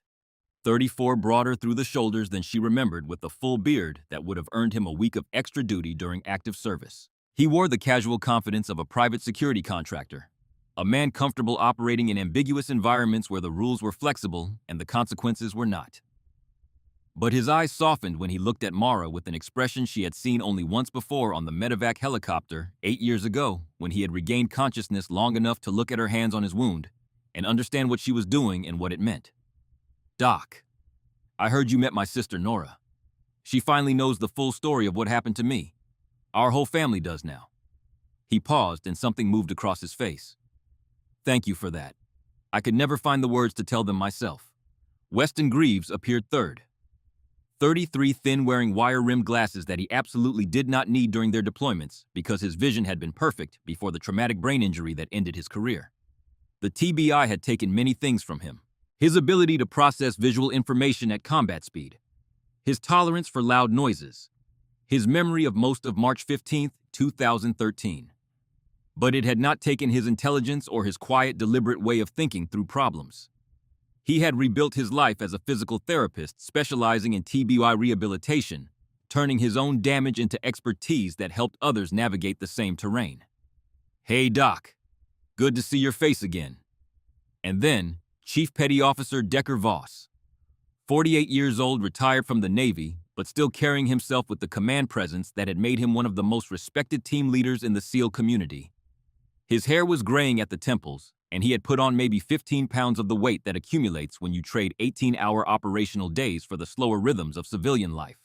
But his eyes were the same sharp assessment tools that had evaluated every tactical situation they had faced together. The same eyes that had looked at Mara on her first day with the team and decided before she had proven anything that she deserved a chance to prove everything. Doc Kessler, the team has been talking. We need to discuss what is happening and what we are going to do about it. Mara found her voice. It came out rougher than she wanted, scraped by 3 weeks of silence and emotion, and the particular exhaustion of being publicly dissected by millions of strangers. It is good to see all of you. I am sorry I have been out of touch. Colton waved that off with the casual dismissal of someone who understood exactly why she had pulled away and did not hold it against her. We understand transition. Every one of us struggled with it. But Doc, what is happening to you now? The story going viral. People questioning your service again. That is not something you should face alone. Chief Voss leaned forward, his face filling more of the screen. Doc Master Chief Hargrove sent me the documentation. Your original Silver Star recommendation, the witness statements, the pattern of bias in Aldridge's reviews. I want you to know that every word I wrote in that recommendation was true. You earned that Silver Star. You earned it in blood and courage and skill that saved 3 lives that day. And the fact that a bureaucrat decided your gender mattered more than your actions is a failure of the system, not a reflection of your service. Logan's voice was tight with emotion that he was managing the way operators managed everything by compartmentalizing it into a box small enough to carry while still functioning. Doc, there is something I never told you. When I was bleeding out that day, going into shock, my vision tunneling down to a pinpoint, I was sure I was dying. I kept thinking about Nora and my parents, about my nieces who had not been born yet, but who I somehow knew would exist, about all the things I would never get to do, and all the people I would never get to see again. He stopped, composed himself, continued. And then I heard your voice, calm and certain as if we were sitting in a mess hall instead of taking fire from 3 positions. Think about Nora Logan. Think about your family. You are not dying today. That voice is what kept me anchored. For 38 minutes, your voice was the only thing between me and the dark. He paused again, and when he spoke next, his voice had hardened into something that was no longer grief, but anger. You gave me 30 more years with my family. I got to meet my nieces. I was there when Nora got married. I have had a whole life because you would not let me die in a dirt road in Helmand Province. And then the Navy decided your actions did not merit full recognition because you are a woman. That is not just wrong. That is an insult to every person who has ever risked their life to save another. Weston spoke quietly. His voice carried the measured cadence of someone who chose words carefully because words were one of the things the TBI had made more difficult, and he refused to waste them. I do not remember most of March 15th. The TBI took that from me, but I remember your voice. Checking my pupils, talking to me even when I could not respond, telling me to stay awake when all I wanted was to close my eyes and let the dark take me. The doctors at Leatherneck told me later that your neuroassessments during transport probably saved me from permanent brain damage. You knew exactly what to watch for and how to manage it while simultaneously treating 2 other critical casualties under fire. That is not competence. That is something beyond what training alone can produce. Colton's expression had turned serious. The easy smile was gone, replaced by the operational focus that Mara remembered from mission briefings when the joke stopped and the work began. Doc, we have been talking as a team. There is more to your story than just March 15th. The Navy declassified 2 other operations we were on together. Chief Voss has the details. Chief Voss nodded. The IED strike on our convoy in August 2013. You remember that one, Doc? Mara felt her back spasm at the memory. A violent contraction of muscles that had been damaged in that exact explosion and had never fully healed, and probably never would. The IED had detonated beneath the second vehicle in their convoy, flipping it onto its side and sending shrapnel through the air in every direction. Mara had been in the third vehicle. The blast wave had thrown her against the interior wall, hard enough to herniate 3 discs in her lumbar spine. The concussion had blurred her vision for 48 hours, and she had crawled out of her vehicle and treated 4 casualties before anyone realized she was injured herself. You treated 4 wounded operators while you had 3 herniated discs and a concussion. Chief Voss's voice was flat with the controlled fury of a leader whose subordinate had been wronged and who had been waiting years for the opportunity to say so publicly. You refused evacuation until every single casualty was stable and loaded onto medevac. That is not in any official report because the mission was classified at the time. But I kept personal records, combat logs that were too detailed for official channels, and that action needs to be part of this story. Logan leaned closer to his camera. And there was that night patrol near Sangin, the one where we encountered the kid. Teenager, maybe 16. Armed with an AK, he could barely hold up. You recognized he was terrified. Recognized that he was not of a committed fighter, but a scared boy who had been forced into a conflict he did not understand. Mara remembered. The boy's hands had been shaking so badly the rifle barrel was tracing figure 8s in the darkness. His eyes were wide with the particular terror of someone who knows they are about to die and cannot figure out how to prevent it. Every operator on the patrol had their weapon trained on him. One wrong movement from either side, and the night would have ended with a dead child and a firefight that could have killed civilians sleeping in the houses nearby. You spoke to him in Pashto. Logan continued. Convinced him to put the weapon down. Convinced him to surrender peacefully. That kid is alive because of your judgment. And we avoided a firefight that could have killed every person in that village. That was just good tactical sense. Mara said it quietly the same way she had said it 8 years ago when Chief Voss had commended her for the decision. Killing a scared teenager does not make anyone safer. It makes enemies of his family and his village and everyone who hears the story. Exactly, Chief Voss replied. That is the kind of judgment that made you irreplaceable on our team. Medical expertise is essential, but knowing when not to use violence. Understanding the human dynamics of a combat situation, reading a person's intentions through their body language in the dark at 50 meters with your own life at stake. That is what separated you from a good corpsman and made you exceptional. And that is what I wrote in my recommendation. Weston adjusted his glasses. Doc, we want to go public with all of this. Not just March 15th. Everything. The IED, the kid, the 6 other operations where you saved lives that Chief Voss has documented. We want to testify about why the Silver Star recommendation was written and why it was justified and why what was done to it was wrong. But we will not do it without your say-so. This is your story. Your choice. There was silence on the call. 4 faces watching Mara through the screen. 4 men who had trusted her with their lives and who now trusted her to decide how those lives would be used in a fight that had nothing to do with Taliban insurgents and everything to do with institutional failure. There is something you all need to know. Mara said it slowly, feeling the weight of each word as it left her. Master Chief Hargrove found evidence that Captain Aldridge downgraded awards for 6 other women besides me. Army medics, Air Force personnel, Marines, all between 2011 and 2014, all with extraordinary combat actions that got reduced to lesser recognition. If we go public with my story, it needs to be part of a larger conversation about systemic bias. It cannot just be about me. Colton nodded. That is leadership thinking, Doc. Not just fighting for yourself, but for everyone who got the same treatment. A new window opened on the call. Iron Hargrove's face appeared gaunt and gray, the cancer consuming him visibly between one meeting and the next. He looked like a man who was measuring his remaining days not in weeks, but in tasks to be completed before the time ran out.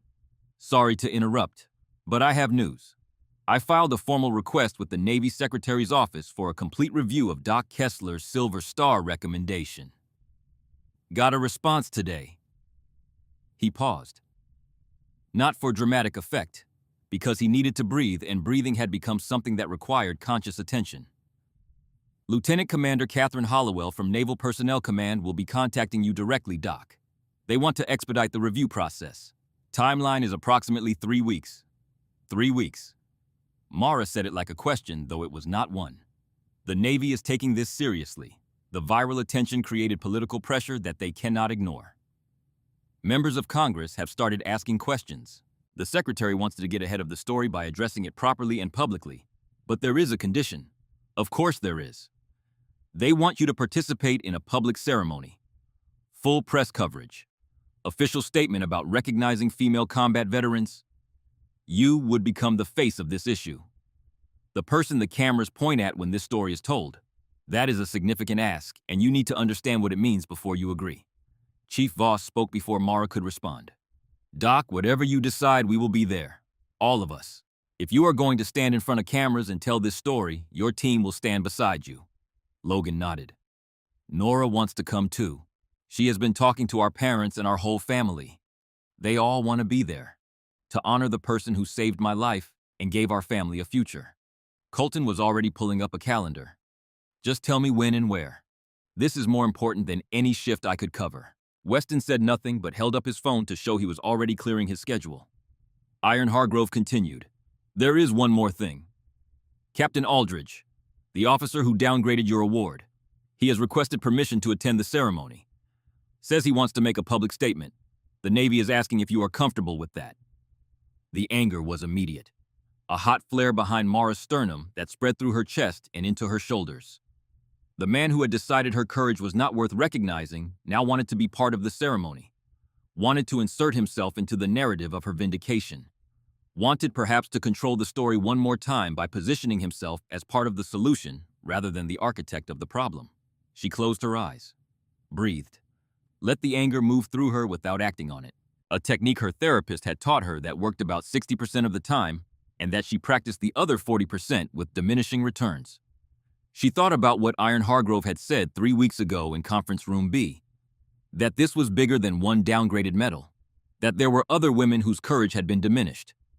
That systemic change required confronting the people who created the system, not just surviving it. Let him come. She said it before she was fully certain she meant it.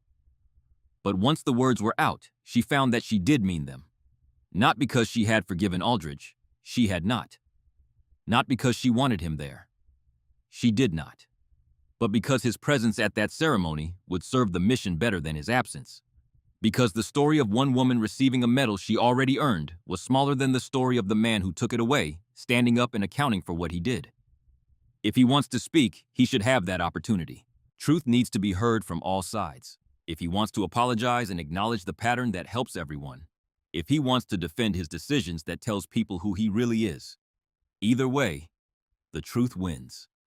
Iron Hargrove was watching her through the screen with an expression she could not fully read. Something that might have been pride. Something that might have been sorrow. Something that might have been the recognition of a quality in someone else that you wish you had possessed when it mattered. The call lasted another hour. They planned logistics and discussed strategy with the same focused efficiency they had once applied to mission planning.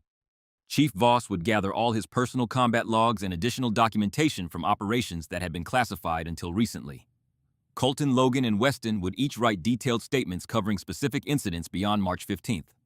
Iron Hargrove would continue coordinating with Naval Personnel Command, and Mara would prepare herself for what was coming. After the call ended, she sat in her kitchen in the growing darkness. She had not turned on the lights, and the apartment had slowly surrendered to shadow as the sun set behind the buildings across the street. The screen of her laptop had gone to sleep, leaving only the small green light of the power indicator pulsing in the dark like a heartbeat. Her phone buzzed. A text from Walt Crenshaw, the Marine veteran who had challenged her at the VA office and who had become something she had not expected. An ally with the fervor of a convert. Saw the news coverage. Want you to know I am helping Master Chief Hargrove coordinate with veteran advocacy groups. We are building support for your ceremony and for reviewing other cases. You have got allies, ma'am, more than you know. Another message. Shelby Parrish. I refiled my disability claim today. Used your story as motivation. Already getting better treatment from VA staff. They are asking the right questions instead of challenging my service. Thank you for showing me it is worth fighting even when the system pushes back. Mara set the phone down and walked to her bathroom. She stood in front of the mirror and turned around, lifting her shirt and craning her neck to see the tattoo that had started all of this. The GPS coordinates running along her shoulder blade. The 7 signatures in 7 different hands. The medical cross surrounded by dog tags and empty boots. The scars woven into the design like rivers on a map of a country that only 8 people had ever visited. For 8 years she had hidden this mark. Kept it covered under sweaters and high-collared shirts. Not because she was ashamed, but because it was a private language between her and her team. A bond that did not need external validation to be real. Sharing it with strangers had felt like a violation. Like translating a prayer into a language that stripped it of its meaning. But now it was public. Described in news articles and discussed on television by people who had never seen it and never would. It had become a symbol not just of her service, but of every woman who had served in combat and been told that her contributions did not quite reach the threshold of full recognition. Her phone rang. Unknown number. She almost did not answer. The reporters had taught her to be suspicious of numbers she did not recognize. But something made her pick up. Instinct, maybe. Or the part of her brain that was still a corpsman, still trained to respond when the phone rang, because the phone ringing might mean someone needed help. Miss Kessler. This is Lieutenant Commander Catherine Hollowell, Naval Personnel Command. Mara's hand tightened on the phone. Yes, ma'am. I have been assigned to review your Silver Star recommendation. I have read the original documentation, Master Chief Hargrove's evidence of systematic bias, and the witness statements from your team members. I want you to know that what was done to you and the other women in similar situations was wrong. The Navy recognizes that and is prepared to act. Mara sat down slowly on the edge of her couch. What is the timeline? 3 weeks. We are organizing a ceremony at Naval Air Station North Island in San Diego. Your team will be invited. Press coverage will be extensive. The Secretary of the Navy wants to make this a statement about the Navy's commitment to properly recognizing all service members, regardless of gender. There is a condition. Hollowell's voice became more careful, more precise. The voice of someone delivering information that had been reviewed by lawyers before it was approved for delivery. We need you to speak publicly about your experience, about the missions, about the award downgrade, about what it means for female veterans broadly. You would be giving interviews and potentially testifying before Congress about military award reform. It is a significant commitment that would extend well beyond the ceremony itself. Mara thought about the 60-plus female veterans who had emailed her with stories that mirrored her own. Thought about Shelby Parrish refiling her claim. Thought about young women considering military service who needed to know that their contributions would be valued and their sacrifices recognized without asterisks or qualifications. I will do it, but on one condition. This cannot just be about me. Captain Aldridge downgraded awards for 6 other women. They deserve recognition too. If I am going to be the face of this issue, we need to address the pattern, not just my individual case. Every one of those women earned what was taken from them, and every one of them deserves to have it returned. There was a pause on the other end of the line. The pause of a government official recalculating the scope of a project that had just expanded significantly. Miss Kessler, that is a much larger undertaking. Reviewing multiple cases, tracking down service members who may have separated years ago, building documentation for each one. Then, it is a good thing Master Chief Hargrove already started that process. He has the documentation. We have the evidence. The question is whether the Navy is committed to actually fixing the problem or just managing the public relations fallout from my story, because I am not interested in being a prop for a press conference. I am interested in justice for every woman on that list. Hollowell's voice changed. The careful precision of a bureaucrat replaced by something warmer. Something that sounded like the voice of a woman who had perhaps faced her own version of this fight at some point in her career, and who recognized in Mara's words an echo of her own frustrations. You are right. And for what it is worth, there are a lot of people at Personnel Command who agree with you. Let me discuss this with the Secretary's office. I believe we can make this work. But Miss Kessler, be prepared for significant media attention. Your story is already viral. When we announce the Silver Star ceremony, it is going to intensify considerably. After they hung up, Mara sat in the darkness of her apartment. She had not turned on the lights, and she did not turn them on now. Outside the window, the sounds of a normal evening continued. Cars passing on the street below. A neighbor's television playing something with a laugh track. The distant bark of a dog that had opinions about the darkness. She pulled up her email and began composing a message. Not to a reporter, not to a lawyer, not to anyone who wanted to use her story for their own purposes. To the 60-plus female veterans who had contacted her with their own stories of diminished service and questioned courage. I am moving forward with the public ceremony to receive the Silver Star that was downgraded 8 years ago. But I want this to be about all of us, not just my individual case. If you are willing to share your stories to be part of pushing for systemic change, please let me know. We are stronger together. And we have been silent long enough. Her phone buzzed one more time. Iron Hargrove. Catherine Hollowell just called me. Said you impressed her with your strategic thinking. Doc, you are not just fighting for a medal anymore. You are building something bigger. Proud of you. Mara looked at the folder on her coffee table one last time. Then she stood up and turned on every light in her apartment. The darkness retreated to the corners and the edges pushed back by the simple act of illumination. She had work to do. A speech to write. A network to build. A ceremony to prepare for.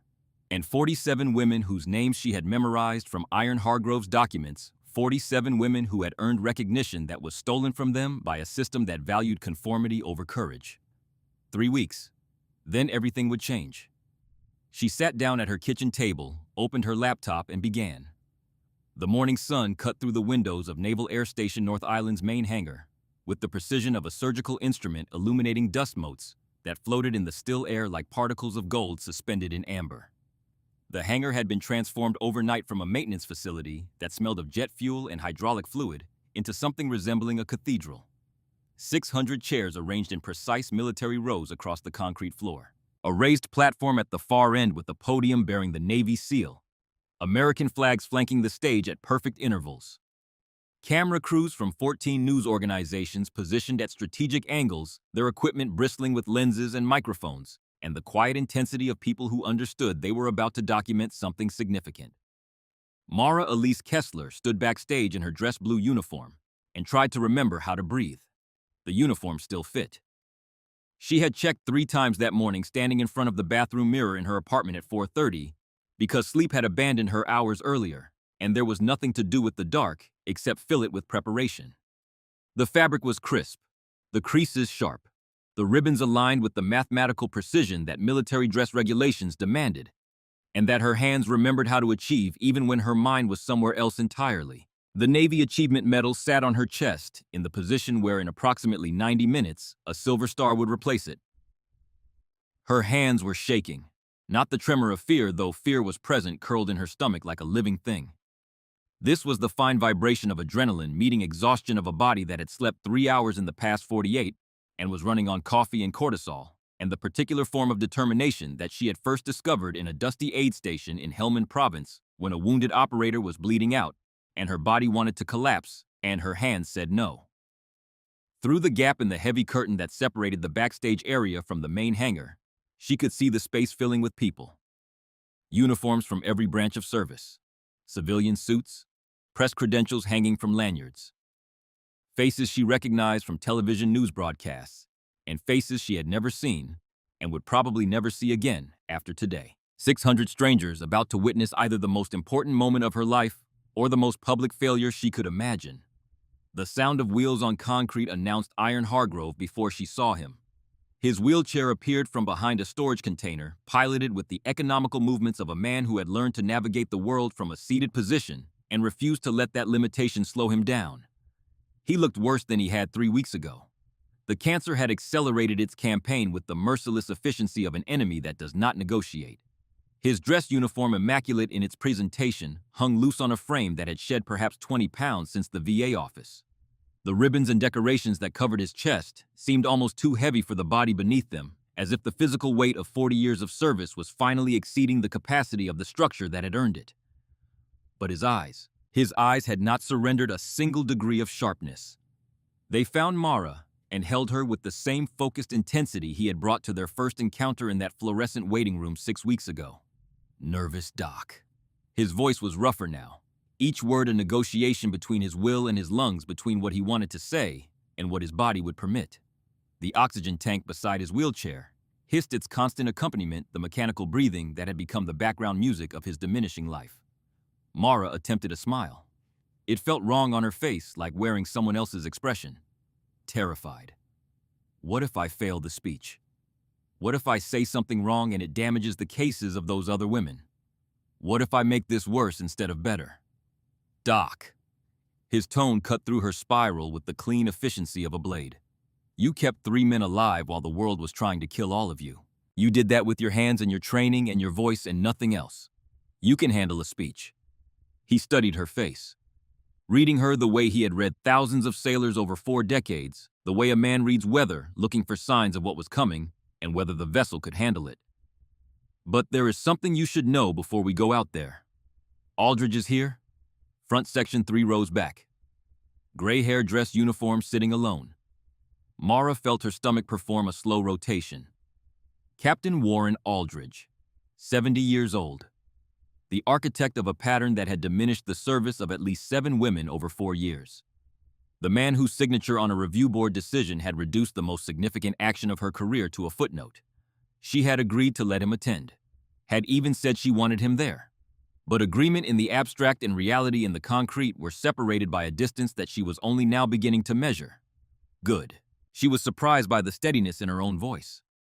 The word came out clean and certain without the tremor she felt in every other part of her body. Let him see what he tried to bury. Iron Hargrove's weathered face rearranged itself into an expression she had not seen from him before. Something that looked like pride mixed with something that looked like farewell, though she would not understand the farewell part until later. That is the warrior I remember from those reports. He reached into his jacket with hands that trembled from the cancer's toll on his nervous system and withdrew a single sheet of paper folded twice. The paper was worn at the creases from repeated handling, as if he had opened and closed it many times, reading and rereading what was written there until the words had become part of his internal architecture. This is what matters today, Doc. Not my condition, not Aldridge, not the cameras or the politicians or the reporters who will get half the details wrong and all of the emotion right. Just you and your team and the truth. He held out the paper.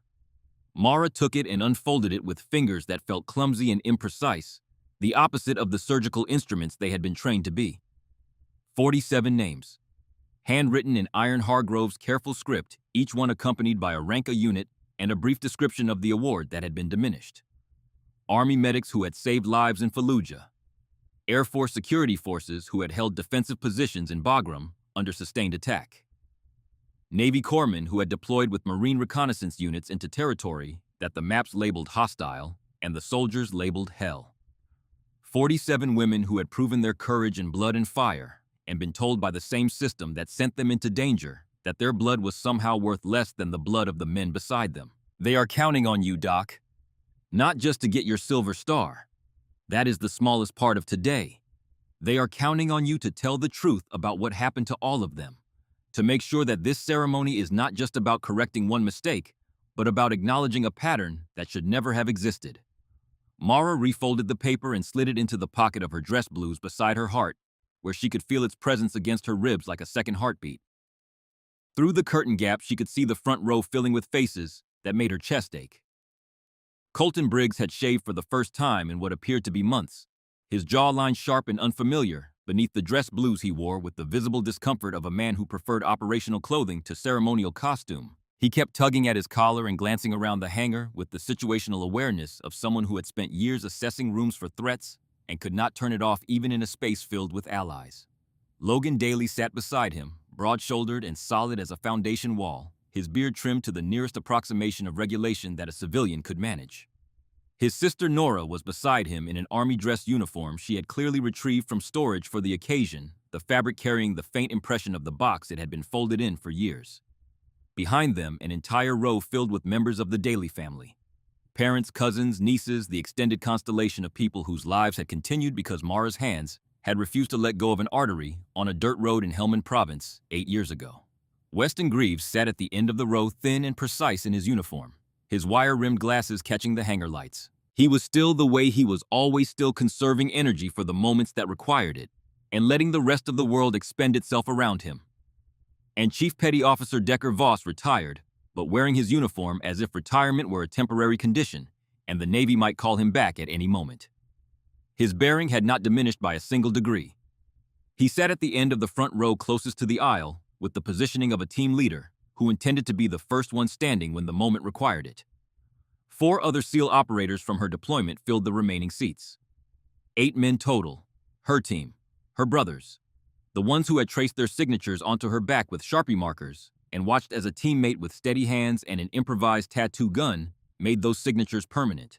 Behind the team, the hangar filled with the supporting cast of what had become a national story. Walt Crenshaw in his Marine field jacket, the skeptic transformed into a guardian who had spent the past 6 weeks coordinating veteran advocacy groups with the same intensity he had once applied to combat operations.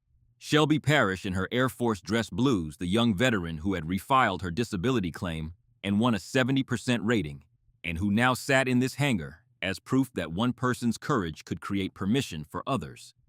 Glenn Nolan from the VA office, looking uncomfortable in a suit and tie, the bureaucrat who had questioned Mara's documentation and who had spent the subsequent weeks personally expediting her case with the fervor of a man atoning for a professional sin. And scattered throughout the crowd, visible by their bearing and their expressions, and the way they held themselves, at least 50 women wearing various military uniforms or veteran jackets.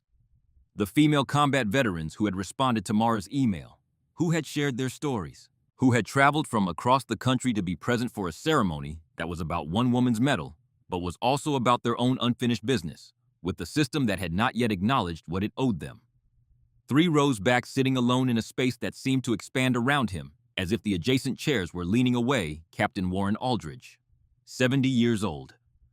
Ramrod straight in his dress uniform, his face arranged in an expression of such careful neutrality that it could have meant anything or nothing. He stared at the empty podium with the fixed attention of a man who had been rehearsing something and was waiting for his cue. A Navy lieutenant commander appeared at Mara's elbow. Catherine Hollowell, the officer coordinating the ceremony, carried a clipboard and wore an expression that suggested she was managing 17 simultaneous crises and succeeding at 16 of them. Miss Kessler, we are ready to begin. The Secretary of the Navy will speak first. Then we read the citation. Then your team members give their testimonies. And finally, you speak. Are you ready? Mara looked at Iron Hargrove. He nodded once. A single vertical movement of his chin that contained everything he could not say and did not need to, because they had already said it in the VA office and in phone calls and in the shared understanding of 2 people who knew what the other carried. She looked through the curtain at her team. 8 men in dress blues watching the stage with the focused patience of operators waiting for a mission to commence. Men who had followed her into Conference Room B when she was a stranger being questioned. Men who had signed her body as proof of belonging. Men who were here today not because they had been ordered, but because the bond forged in blood and fire did not dissolve when you took off the uniform. Yes, ma'am. I am ready. The ceremony began with the mechanical precision that the military applies to its rituals, each element timed and positioned and executed according to protocols refined over centuries of practice. The Secretary of the Navy, a career officer with iron gray hair and 3 rows of ribbons, and the practiced ease of someone who had given 1,000 speeches and remembered the important ones, stepped to the podium. We are gathered today to correct an injustice that occurred 8 years ago. Hospital Corpsman Second Class Mara Elise Kessler displayed extraordinary heroism on March 15, 2013, in Helmand Province, Afghanistan. Her actions on that day and on numerous other operations during her service with SEAL Team 3 merited recognition at the highest level available for combat valor. That recognition was unjustly denied due to institutional bias in the award review process. Today, we rectify that failure, and we commit to ensuring it never happens again. The formal citation was read aloud by a Navy captain, whose voice carried the words across the hangar with the gravity they deserved. Sustained enemy fire from multiple positions.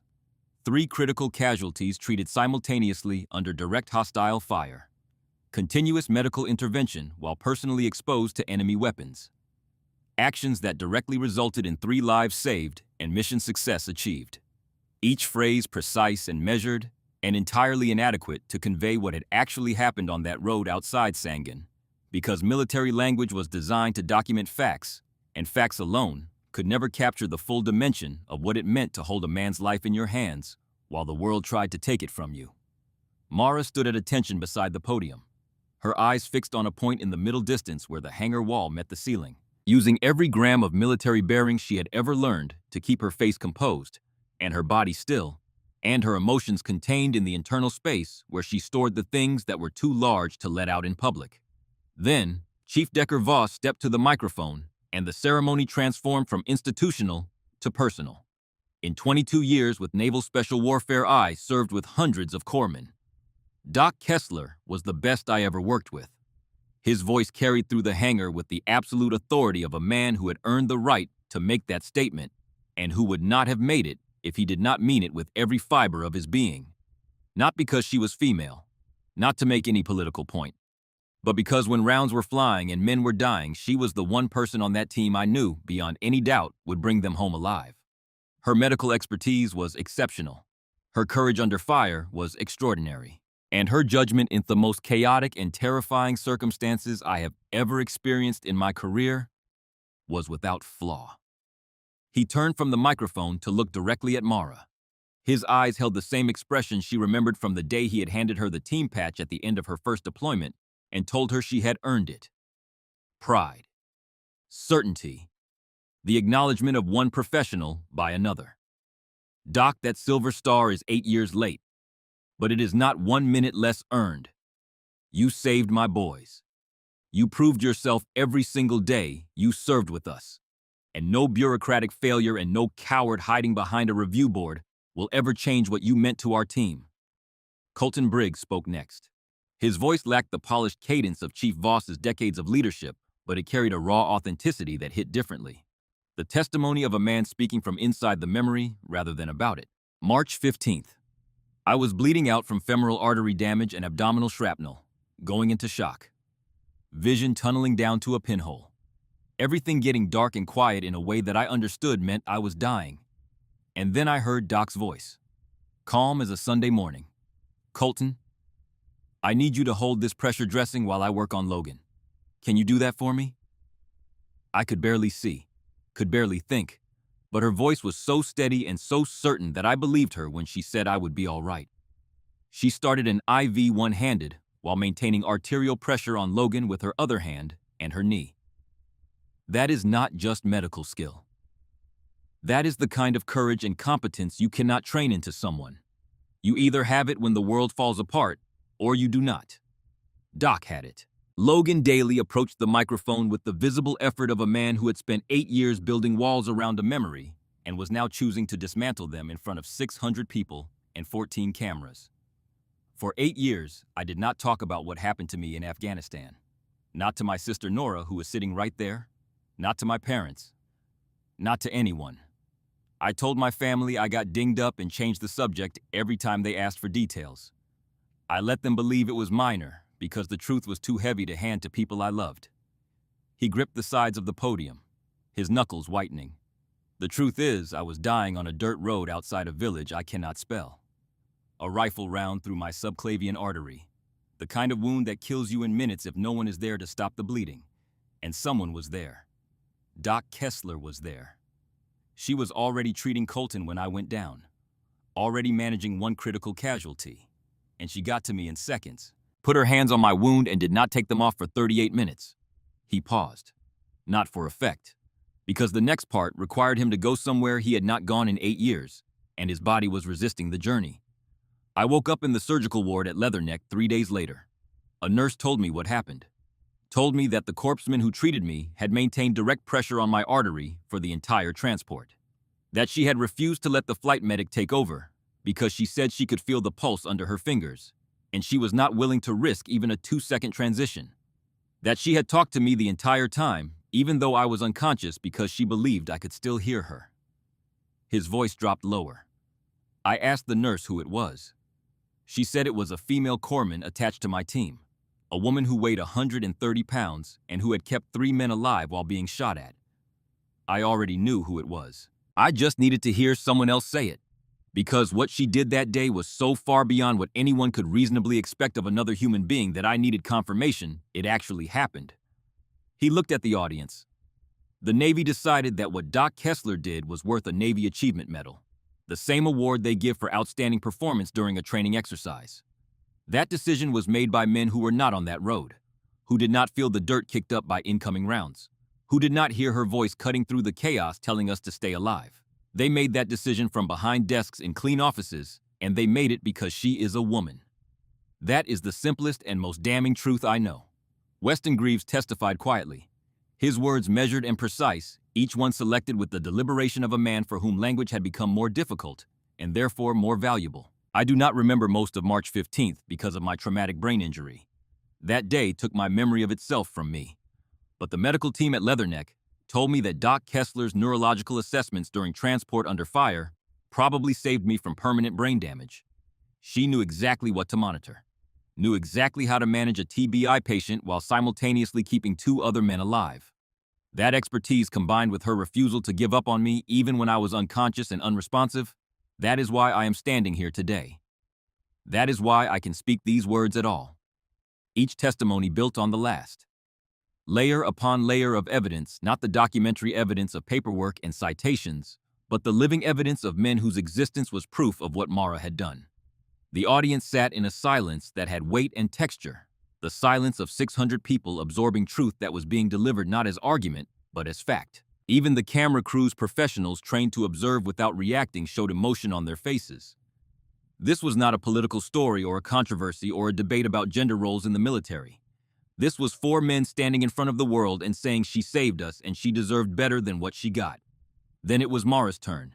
She stepped to the podium with legs that felt unreliable but held, placed her hands on the wooden surface and felt its solidity beneath her palms. Looked out at 600 faces arranged in rows that stretched back into the shadows of the hangar. Found her team in the front row. 8 men watching her with expressions that needed no translation. Found Iron Hargrove in his wheelchair at the edge of the stage oxygen tank beside him, giving her the smallest nod. A gesture so economical it might have been invisible to anyone who was not looking for it. But Mara was looking, and she saw it, and it was enough. She found Captain Warren Aldridge 3 rows back. His carefully neutral expression had not changed. He sat with his hands folded in his lap and his spine straight, and his eyes fixed on her face with an intensity that could have been hostility or remorse, or something in between that did not have a name. 6 weeks ago, I walked into a VA office to file a disability claim for injuries sustained during my 2nd deployment to Afghanistan. I was told that my service could not possibly be real because women do not serve with SEAL teams. She let the words settle into the silence. The veteran who challenged me was a Marine with 3 combat tours. He was not being malicious. He was protecting the integrity of military service, making sure that false claims did not diminish real sacrifice. I respect that impulse even when it was directed at me. Her gaze moved across the crowd. 600 faces, 50 of them belonging to women who had served in combat and carried their own versions of this story. So I showed him proof. A tattoo on my back created by my SEAL team at Forward Operating Base Leatherneck in Afghanistan. GPS coordinates marking the exact location of the March 15th mission, the date, and 7 signatures of the men I served with traced in permanent ink by their own hands. She reached into her pocket and felt the folded paper with 47 names pressing against her fingers. But this ceremony is not just about me or my Silver Star. It is about the 47 women whose names I carry right now. Army medics who saved lives in Fallujah. Air Force personnel who defended bases under attack. Navy corpsmen who deployed to the most dangerous places on Earth. Women who proved their courage and were told it was not quite enough. Her voice strengthened. Finding its register. Finding the frequency that carried conviction without aggression. Certainty without arrogance. We did not serve for medals. We served because our teammates needed us. Because our country called us. Because the person bleeding in the dirt beside you does not care about your gender when you are the only thing between them and death. But recognition matters. It matters because it tells the next generation that their contributions will be valued, that their sacrifices count, that they belong. Movement in her peripheral vision. 3 rows back. Captain Warren Aldridge was rising from his chair. The motion drew eyes from across the hangar heads turning to watch as the elderly officer stepped into the aisle with the deliberate movements of a man who had made a decision and was now committed to executing it regardless of consequence. He walked toward the platform, each step measured and unhurried, his dress uniform immaculate, his bearing carrying the accumulated authority of 4 decades in command. The hangar fell into a silence so complete that Mara could hear the soft hiss of Iron Hargrove's oxygen tank from 15 feet away. Aldridge stopped at the base of the platform steps. He did not climb them.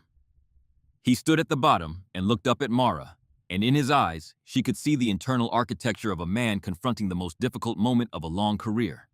Whatever mask of neutrality he had been wearing in his seat was gone now, replaced by something raw and unfinished and painfully human. Miss Kessler. His voice carried without amplification, a voice trained over decades of command to fill spaces larger than this. A voice accustomed to delivering orders that sent people into danger and decisions that determined the trajectory of careers. Now delivering something else entirely. My name is Captain Warren Aldridge, United States Navy retired. I was the senior officer on the review board that downgraded your Silver Star recommendation in 2013. He turned to face the crowd. 600 people, 14 cameras, every lens and every eye fixed on him. I came here today not because I was invited, though I was, and I am grateful for that generosity. I came because I owe Miss Kessler and every person in this hangar a public accounting of what I did and why I did it. His voice did not waver, but it carried a weight that made each word sound as if it were being extracted from somewhere deep inside him, pulled up from a place where it had been stored under pressure for 8 years, and was now being released into the open air where it could finally be examined in full light. In 2013, I read Hospital Corpsman Kessler's after-action reports. I read 8 witness statements from SEAL operators describing her actions as the most courageous medical intervention under fire they had ever witnessed. I read Chief Voss's recommendation, calling her the bravest corpsman he had served with in 2 decades of special operations. Every piece of evidence pointed to the same conclusion, that this young woman had performed with extraordinary valor, and that the Silver Star was the appropriate recognition. His voice cracked, a single fracture in the wall of composure he had constructed for this moment. And I voted to downgrade her award to a Navy Achievement Medal. Not because her actions failed to meet the standard, they exceeded it, but because I was afraid. Afraid of political backlash, afraid of controversy, afraid that recognizing a woman for combat valor would draw attention I did not want to manage and questions I did not want to answer. He paused. The silence in the hangar was absolute. I chose cowardice. I chose bureaucratic convenience. I chose my own comfort over the honor of a woman who had more courage in her hands than I demonstrated in my entire career on that review board. And I did the same thing to 6 other women between 2011 and 2014. 6 heroes whose extraordinary actions were diminished because I decided that their gender was more important than their valor. He turned back to Mara, and she could see tears in his eyes. Not the performative emotion of a public figure managing a narrative, the uncontrolled response of a man who had spent 8 years carrying a weight he could no longer bear, and who was setting it down in the only place where setting it down could mean something. Miss Kessler, I cannot give you back those 8 years. I cannot undo the doubt my decision planted in your mind about whether your service was truly valued. I cannot erase what I did to you or to the other women whose courage I diminished. He came to attention, his body straightening with the muscle memory of 40 years in uniform, and he raised his hand in a slow, deliberate salute that trembled slightly, but did not fall. But I can stand here today and say with absolute certainty that you earned this silver star. You earned it with blood and skill and valor that exceeded anything I ever accomplished in my entire career. And I am deeply and profoundly sorry for denying you that recognition. Mara stood at the podium looking down at the man who had shaped 8 years of her life with a single vote on a review board. The man whose decision had followed her through every VA office and every job interview and every sleepless night when she wondered if the men who signed her back had been wrong about her. The anger was still there. It would probably always be there in some form. You do not erase 8 years of consequence with one public apology, no matter how sincere. But she was also looking at a 70-year-old man standing alone in front of 600 people and 14 cameras admitting that he had failed, that he had been afraid, that he had chosen wrong. And she understood what that cost because she understood fear and she understood what it meant to act in spite of it. She returned the salute, her hand rising with the precision that the Navy had trained into her muscles and that her muscles would carry for the rest of her life. Captain Aldridge, thank you for your honesty. It takes more courage to admit error publicly than to make excuses privately. You have given closure not just to me, but to the other women whose awards you reviewed. And you have shown that change does not happen through anger alone. It happens when people have the courage to admit mistakes and commit to fixing them. Aldridge lowered his salute, nodded once, and returned to his seat with the measured steps of a man who had just shed something heavy and was still adjusting to the lighter weight.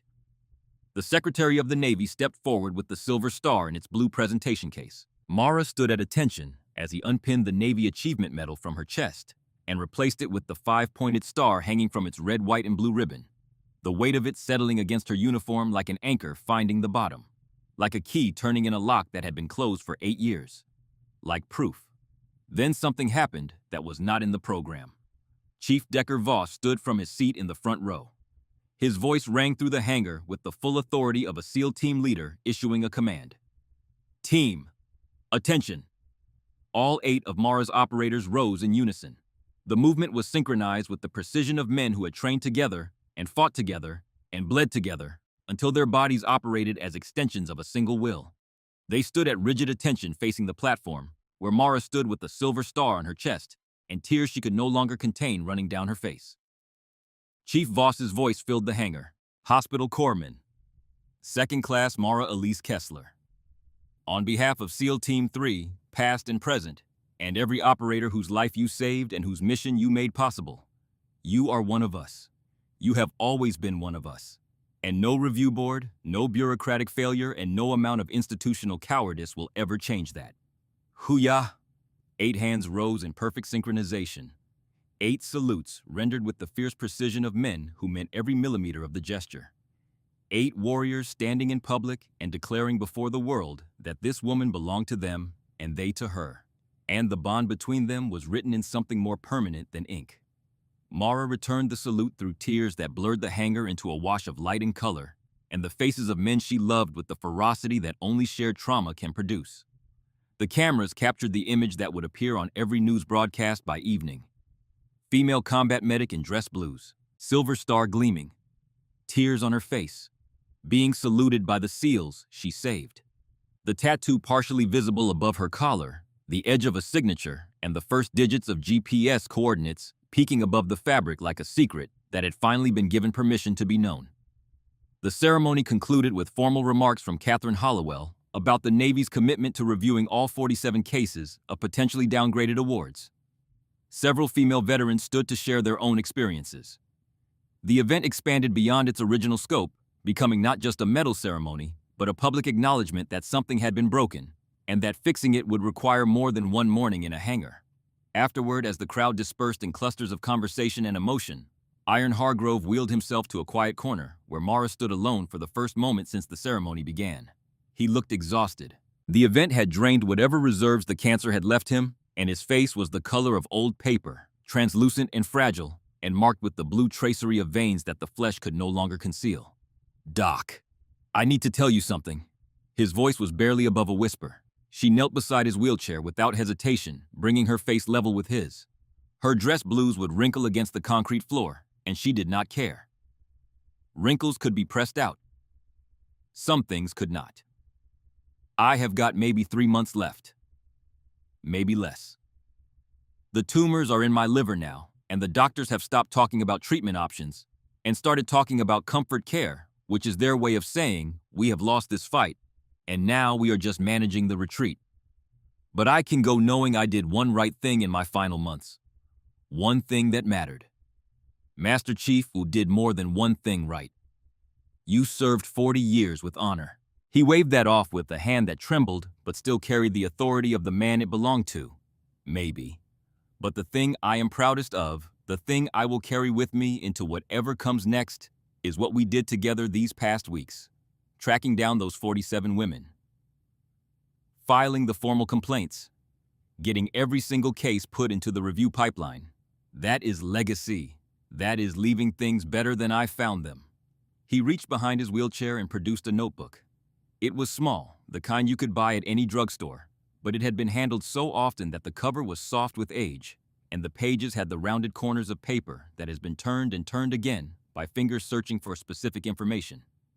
He held it out to Mara. "Contact information for all 47 women. Their names, their units, their award details, everything I could find.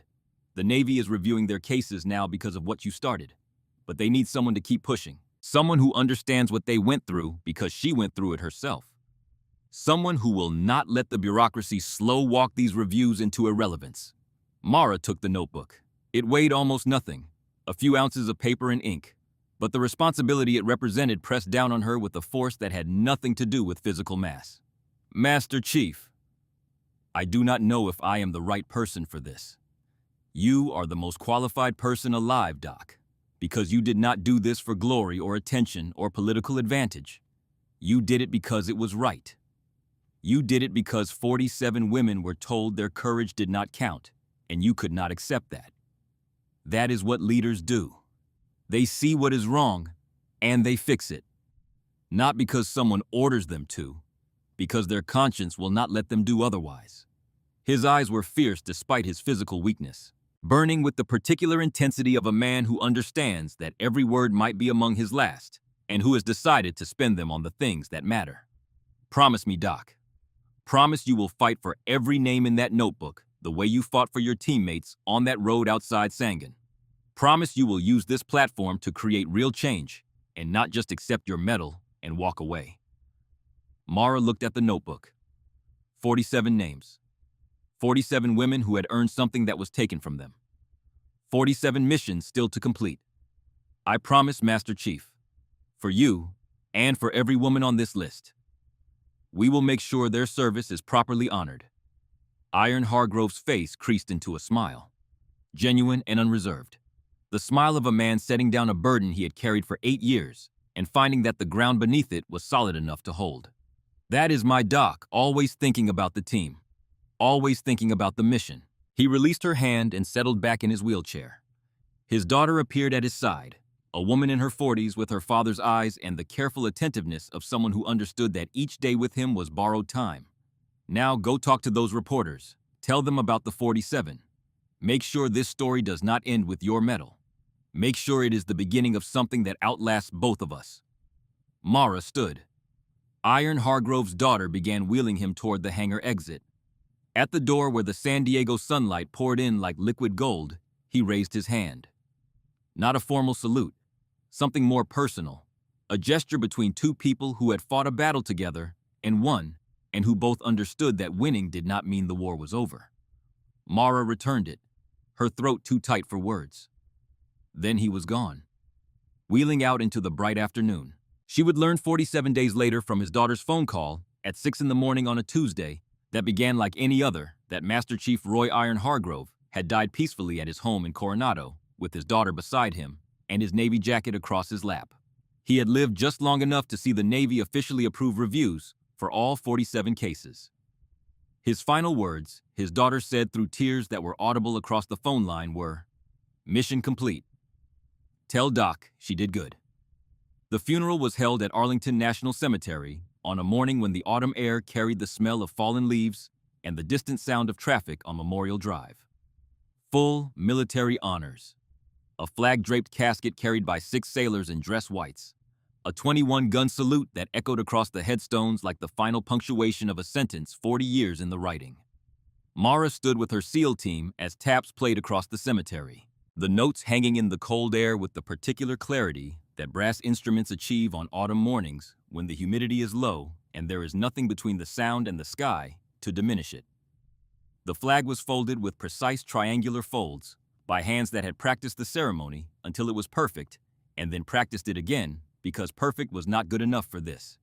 It was presented to Iron Hargrove's daughter, who received it with both hands and held it against her chest the way her father had held his duty. Close and permanent, and without apology. In Mara's pocket, the notebook. 47 names. 47 missions. Iron Hargrove's final gift and his final order. She turned from the grave and found her team waiting. All 8 men standing together in their dress blues, arranged in the loose formation they had used on patrols, close enough to support each other, spaced enough to survive. Colton reached her first. His embrace was hard and brief, the embrace of a brother who expresses love through compression rather than words. "Proud of you, Doc. You stood up there and told the truth even when it was terrifying. That takes the same guts it took on that road in Helmand." Logan was next, his arms careful around her, mindful of the back that still carried the damage from the IED blast and would carry it for the rest of her life. "Thank you for saving my life. Thank you for giving Nora and my family closure. And thank you for standing up for those 47 women. You are making a difference that goes way beyond one medal." Chief Voss gripped her shoulder and looked at her with eyes that still carried command authority even in grief. "Iron Hargrove was the best of us, Doc. And he chose you to carry this forward. That tells you everything you need to know about what he saw in you." Walt Crenshaw appeared at the edge of the group, the Marine who had challenged her in the VA waiting room and who had spent the subsequent weeks building a network of veteran advocates committed to supporting the 47 cases. His face was solemn but certain.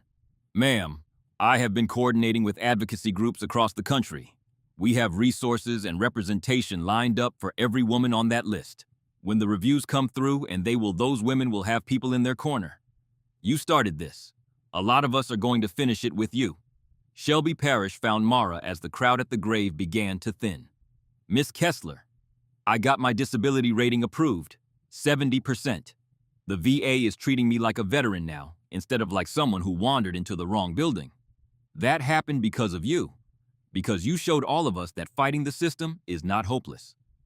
That truth eventually gets heard if someone is brave enough to keep speaking it." Mara spent the rest of the morning accepting condolences and commitments in equal measure, each conversation reinforcing the same truth that Iron Hargrove had understood from the beginning. This was never about one medal. This was about a system that needed to change and would change because enough people had decided to push. As Arlington emptied and the autumn sun climbed toward noon, Mara stood alone at Iron Hargrove's grave for a final moment. The fresh earth was dark against the green grass. The headstone was temporary, a small marker that would be replaced in the coming weeks with the permanent stone that would carry his name and rank, and years of service for as long as stone endured. She pulled the notebook from her pocket and held it for a moment. Then she pulled out her phone and began composing a message. To all 47 women whose names Iron Hargrove had written in his careful script, "My name is Mara Kessler. I just received the Silver Star that was downgraded 8 years ago due to gender bias. Master Chief Roy Hargrove gave me your contact information because your cases are now under official review. He spent the last months of his life fighting for you, and he asked me to continue that fight. I want you to know that you are not alone in this. We are stronger together, and we have been silent long enough. Hooyah." The responses began arriving within minutes. Women who had been waiting years for someone to acknowledge what had been done to them. Women who had given up hope. Women who had carried the weight of diminished recognition the same way Mara had carried hers in silence and in doubt, and in the persistent question of whether they had truly earned what the system told them they had not. Now they knew, and now someone was fighting. Mara walked out of Arlington into the autumn afternoon. Her team was waiting at the cemetery entrance, standing together the way they always stood. The way they had stood in Afghanistan and at the ceremony, and at this funeral, and at every moment that mattered. Ready, together. She slid her hand into her pocket and felt the notebook there, its soft cover warm against her fingers. 47 names. 47 women. Iron Hargrove's last mission, now hers to complete. They had asked for proof. She had shown them truth written in ink and scars. And now that truth was doing what truth does when it is finally spoken aloud and heard by the people who need to hear it. It was changing things. Not quickly, not easily, not without resistance and setback, and the particular frustration of pushing against institutions that preferred inertia to accountability, but changing, measurably and permanently. Because 47 women had names, and those names were in a notebook. And that notebook was in the hands of someone who had promised a dying man she would not stop until every one of them received what they had earned. Mara joined her team, and together they walked toward whatever came next.